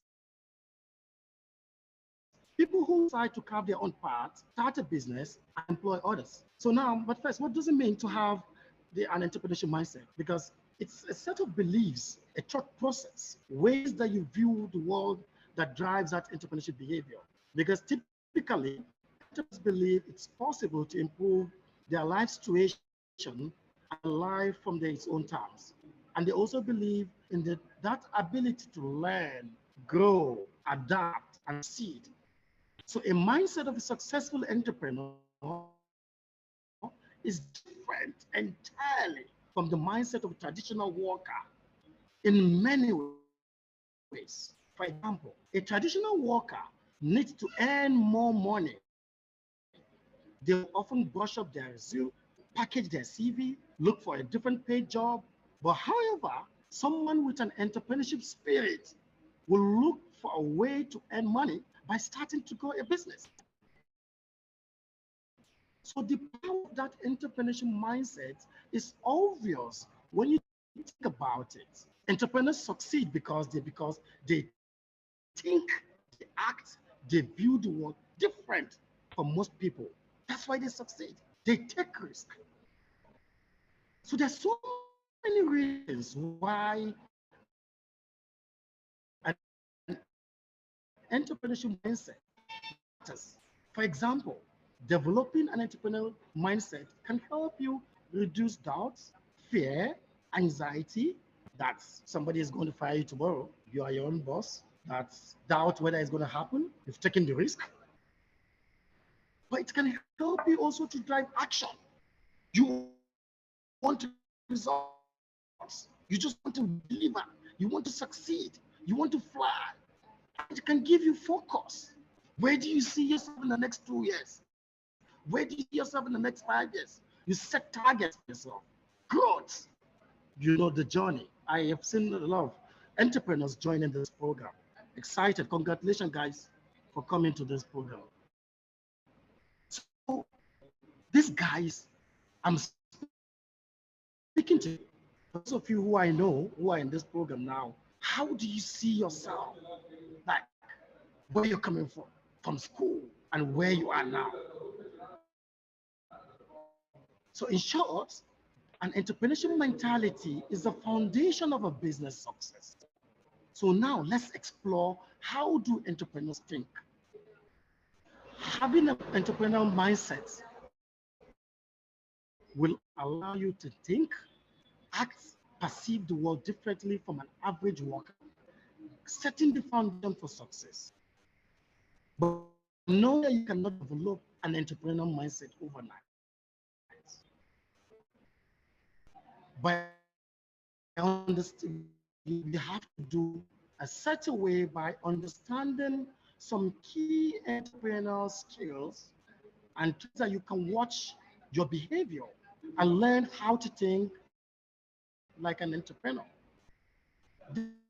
There are 20 characteristics of an entrepreneurial mindset. 1, independence. 2, responsible. 3, abundance. 4, goal-oriented. 5, not afraid of a failure. 6, feedback seeking. 7, learning oriented. 8, forward thinking. 9, self-accepting. 10, self-aware. 11, collaborative. 12, courageous. 13, comfortable with discomforts, because a lot of entrepreneurs have a lot of discomfort. 14, adaptable.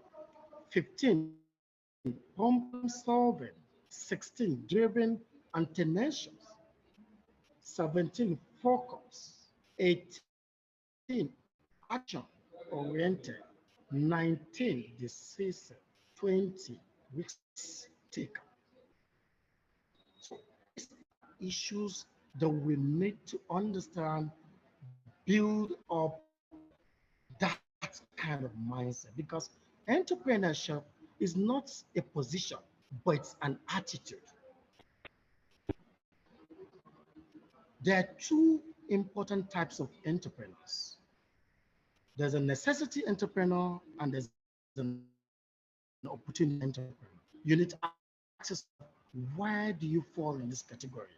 Are you that entrepreneur that want to go into entrepreneurship because of a necessity? Or are you that entrepreneur that is taking up that opportunity that you've said, you've analyzed, you've ideated, you've thought of things are being done by the way you think about solving a problem of helping people, whether in the way they do things or in the way they purchase things or in the way they act, but in the way they build their activities.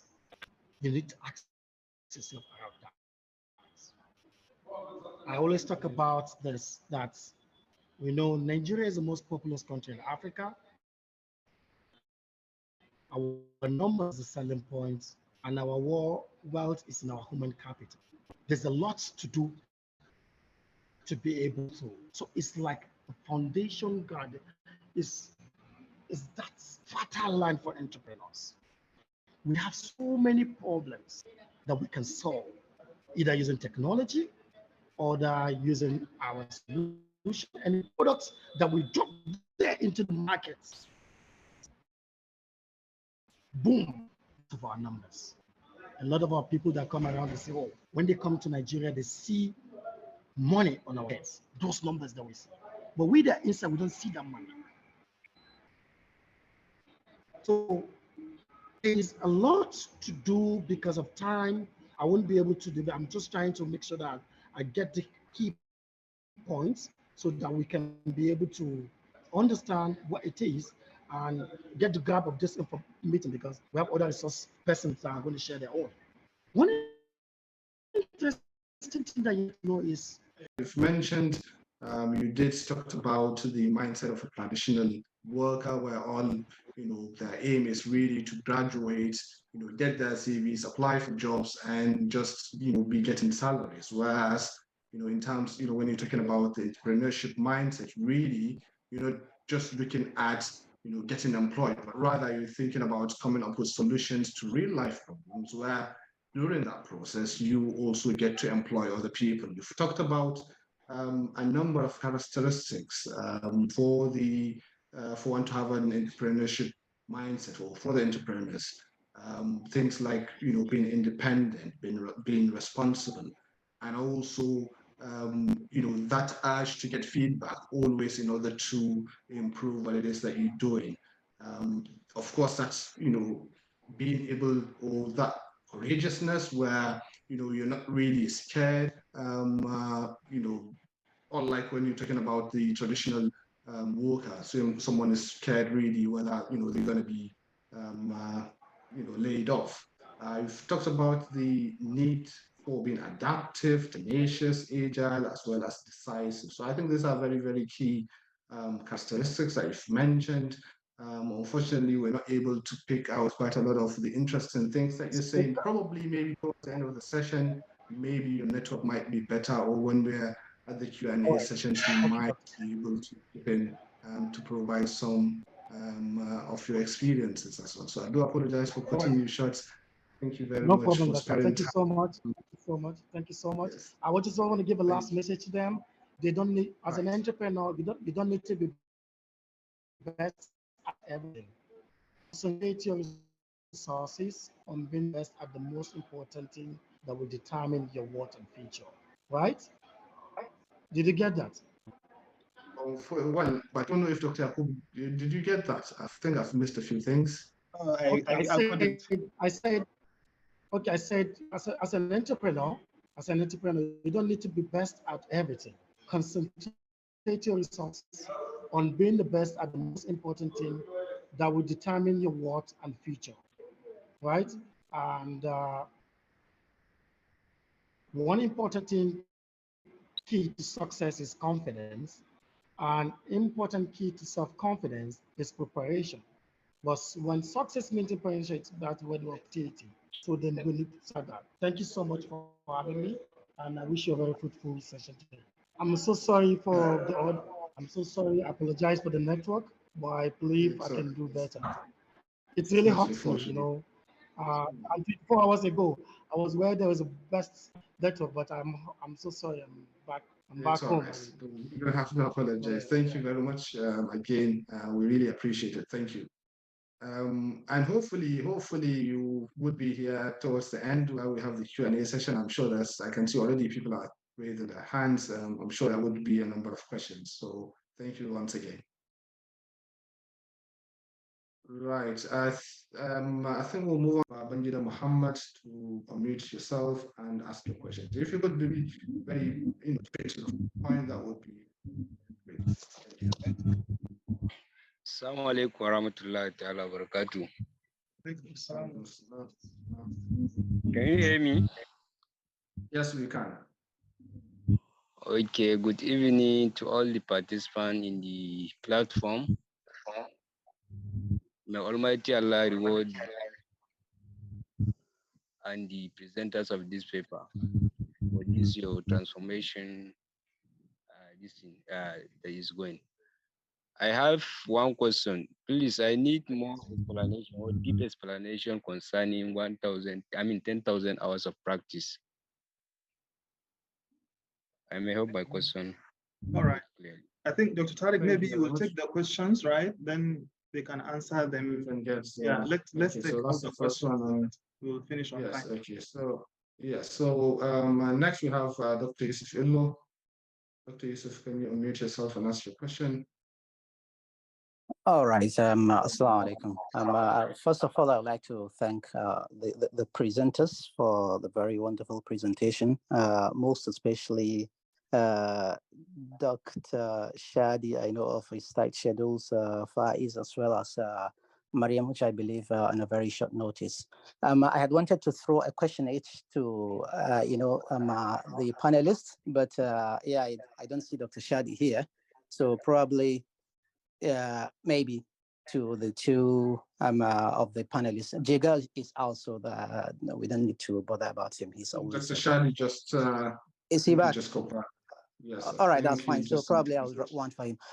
First of all, the flex itself, Mr. Faiz. A lot of participants, I believe, will like to know. I mean, how to probably, sail through the entrepreneurship, especially when they have to employ, people to work for them. It's not like a one-man show has been explained, but we understand that you have a lot of staff and some of them even do the tech aspect. You don't just stay there to do it alone. So how do you sort of manage, to settle them? I mean, their salaries, considering that you have to get patronage of your services. If there's low patronage, how do you sort of, get to, be settling them as time goes on? And then secondly, to Maryam, I've seen that you've been engaged by NITDA to train people on skills acquisition, although not directly, but sometimes through certain consultants. They secure the whatever agreement or contract with NITDA, and they outsource that through your company. So, I mean, was that influenced by sort of any networking to say, or is it some sort of personal connection, or is it through any sort of search to see the competent, firms that have been there? Because I understand Blue Sapphire has been around for quite some time. So how did you manage to, get that your firm Blue Sapphire selected to render that skills training, that was facilitated by NITDA? And then finally, Dr. Shadi, I know that at some point, as a former colleague, I know that you had to sort of resign your work so that you can focus on your business. So is it that entrepreneurship and employment are not mutually exclusive? Because a lot of people are in so much in love with their jobs that they're not ready to part with, but they rather wait until they retire and get their gratuity, then they start to invest in businesses. But the problem is that a lot of people, watch their investments crumble before their eyes. So is it that those are mutually exclusive, or what do you advise probably people who have been motivated or inspired by this session, to start to think about if they are in employment? Is it that they need to resign, or probably there's something they can do different to avoid that crumbling of their gratuity when they invest? Thank you very much. Thank you, Dr. Yusuf. I think those are wonderful questions. Finally, we have Adamu Shaibu Aliyu. Adamu Shaibu Aliyu, can you unmute yourself and ask your question, please? Assalamu alaikum wa rahmatullah. Hello. I'm Adamu Shaibu Aliyu. I have to thank everybody here, the organizers, the co-hosts, as well as the special guests. Actually, this interface has really shaped and changed my thinking on entrepreneurship and even life in general. First, I'm having this chat right from Rangaza and Rangaza Kwajalawa. You can imagine how it has break a lot of barriers. Then my question goes to one, Dr. Faiz. Dr. Faiz mentioned a lot of issues about incubating ideas. Hello? Yes, we can hear you. Okay, about incubating ideas which will be based from problem solving or problem identification. I don't know if Dr. Faiz has a program or a platform that he mentors youth that has already spotted problems and cannot move it further to the end solution of trying to get even MVP, as he calls it. And then the next question also was a commendation of what my last speaker said, and he directed it to Dr. Shadi. So does that mean that we that are growing and our intending entrepreneurs, that we're trying to find to stand or even meet up to our daily needs, and now wants to focus on entrepreneurship, do we have to quit what we are doing now and focus? Or do we have to, at the start up now, start looking for people to sponsor or support the little ideas we have that will be a venture that a lot of people will benefit? I think these are my questions, and thank you for this session. Right, thank you very much. I think we've had 3 people already. We'll answer these questions and then we'll get maybe 3 more on that. Probably we'll call it today. So first question is to Dr. Faiz. I think he did mention the 10,000 hour rules, and this participants asking if you could please explain a little bit further as to what you mean by the 10,000 hour rule with regards to upgrading or honing your skills.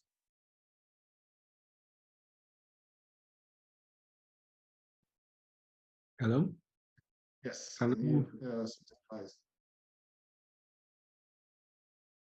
Yes, thank you once again. So if I get the question correctly, we asked if there's a mentorship platform.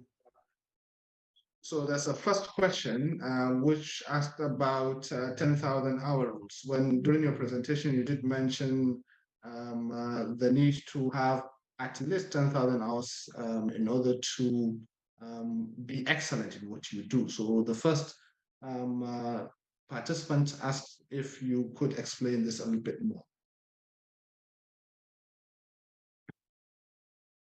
Yeah. So I think it's it's just the way it is, right?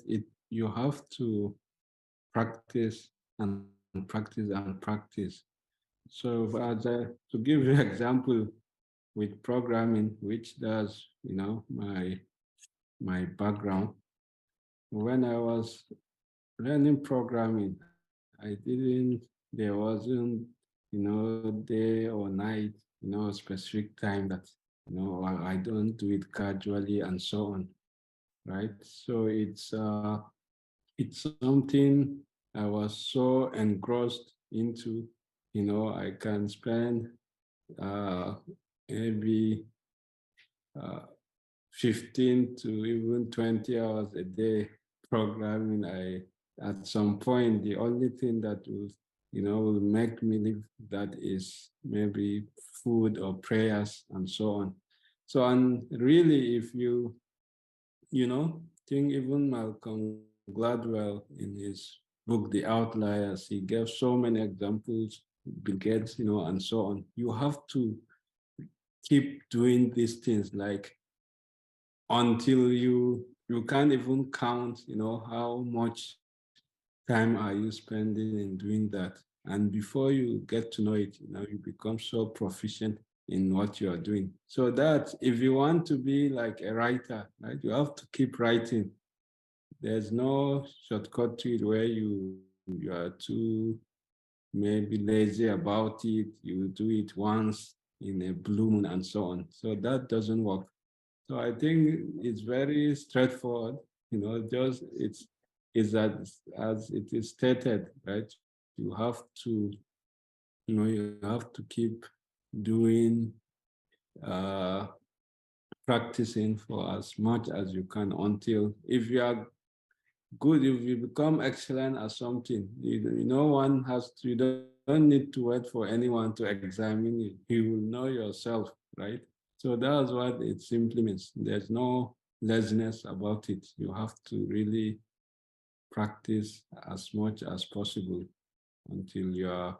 Thank you for that response. The second question still is to you from Dr. Illo. He did mention that how do you, for example, manage staff?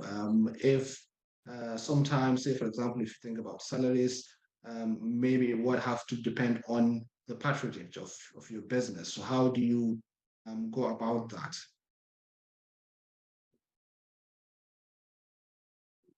Okay. To me as well, is that directed? Yes, that's to you as well, yes. Yeah, so that's when we talk about business sustainability, right? You have to grow your business and sustain in terms of, the input and output. In other words, the cash flow. So depending on, you remember I mentioned how you fund your business. Are you bootstrapping or are you getting initial investment?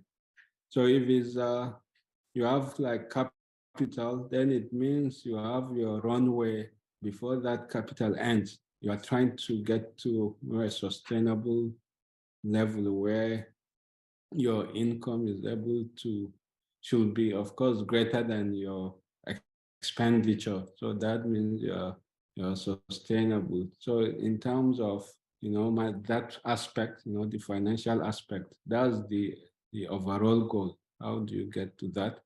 And managing staff generally, if there's one thing I would, you take away, it's really about leadership. So focus a lot on leadership.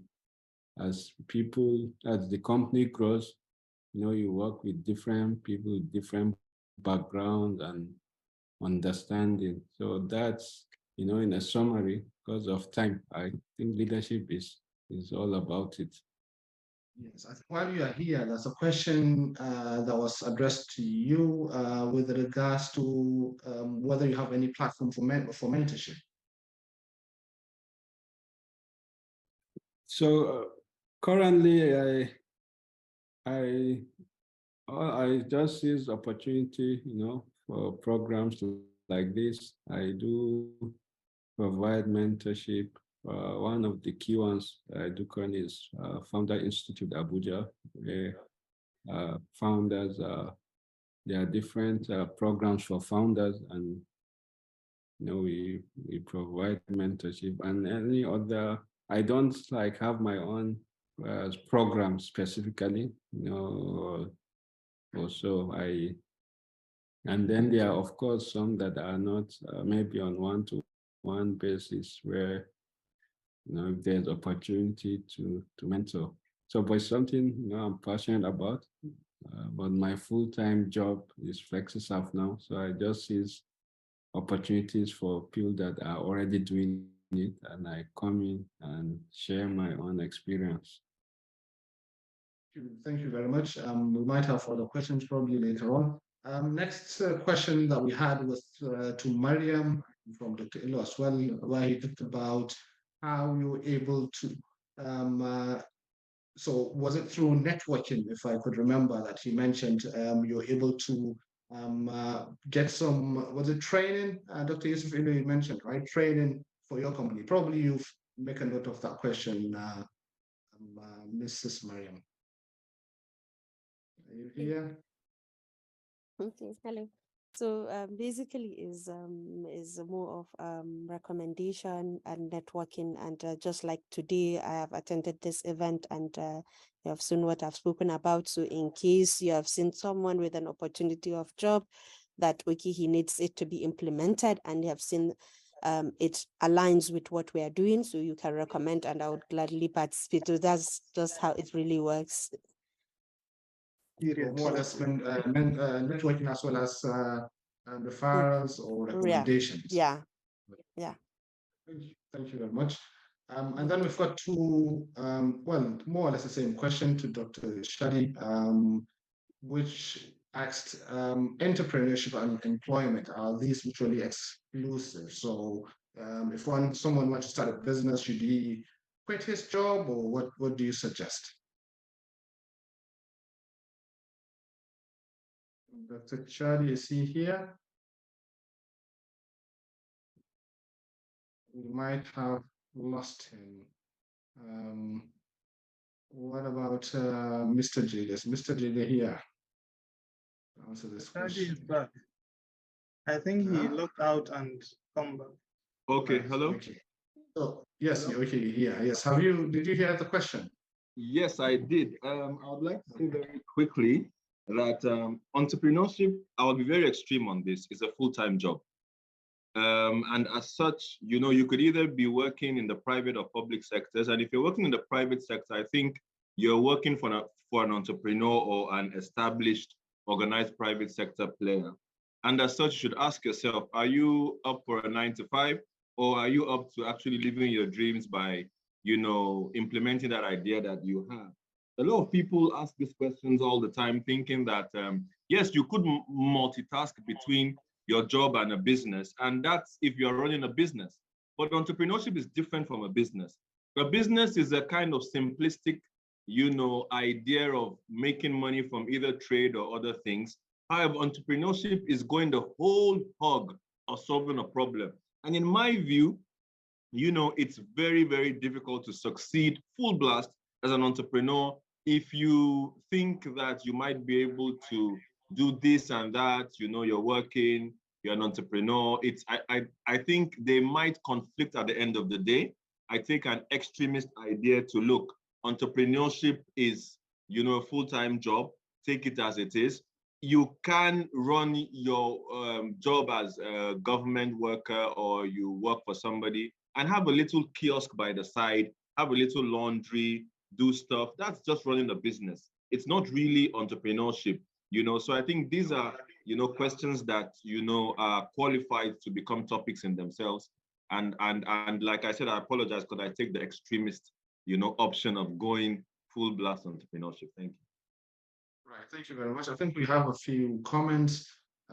Hi, I'm into yogurt production, but I'm facing some challenges right now in my business because most of my customers collect my goods without paying a dime until after the collected good has been sold by them.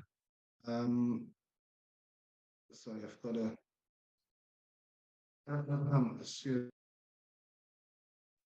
the question, I can't see what's there. It seems like when this kind of there's a certain notification somehow there.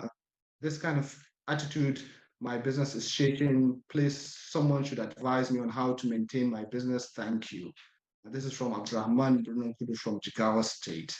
And then I think there's, sorry. Jacob, do you want to read the other comments, please? I've got the kids, yeah, bothering me. Do we have more questions? I thought we are going to round up actually because of time.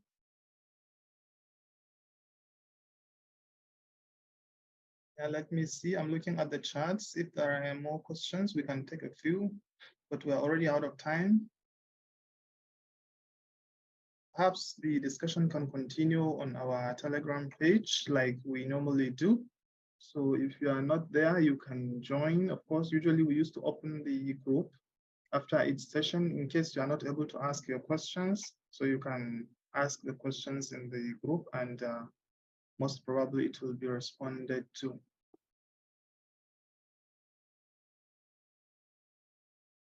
So I think it's a good time to round off, Dr. Tariq, officially. Yes, we allow our yes, guests to. Yeah, so I can see there's some other questions. Again, this is not just the end of it. We can continue discussions on either LinkedIn or what's it called? Always forget the name of this other Telegram platform that we Telegram, yes, Telegram. I'm sharing the links now again for those who are interested. They can join all the other platforms apart from the Telegram. In case you have not joined, these are the links to the Arewa Mentorship Program pages, the YouTube, the Telegram, and all the rest. So you can join. Yes, thank you very much. I think we'll call it a day. Once again, we really appreciate our panelists, especially our special guest of honor. Thank you very much for spending time once again to be with us today and provide us with your experiences. Tell us your stories. We really appreciate it. We've learned a lot, and I'm sure it's the same with our participants. And again, of course, our participants will also appreciate it. Do have a look. There were some comments, I think, about the slides and the videos. This will be shared on YouTube and on Telegram. Thank you very much, and we look forward to seeing you again in our next program. The slides also will be shared, Dr. Tariq, just to remind them the slides, some are asking about it. I will share them also in Telegram. Thank you very much, and have a good day. See you in the next episode of the Arewa Mentorship webinar.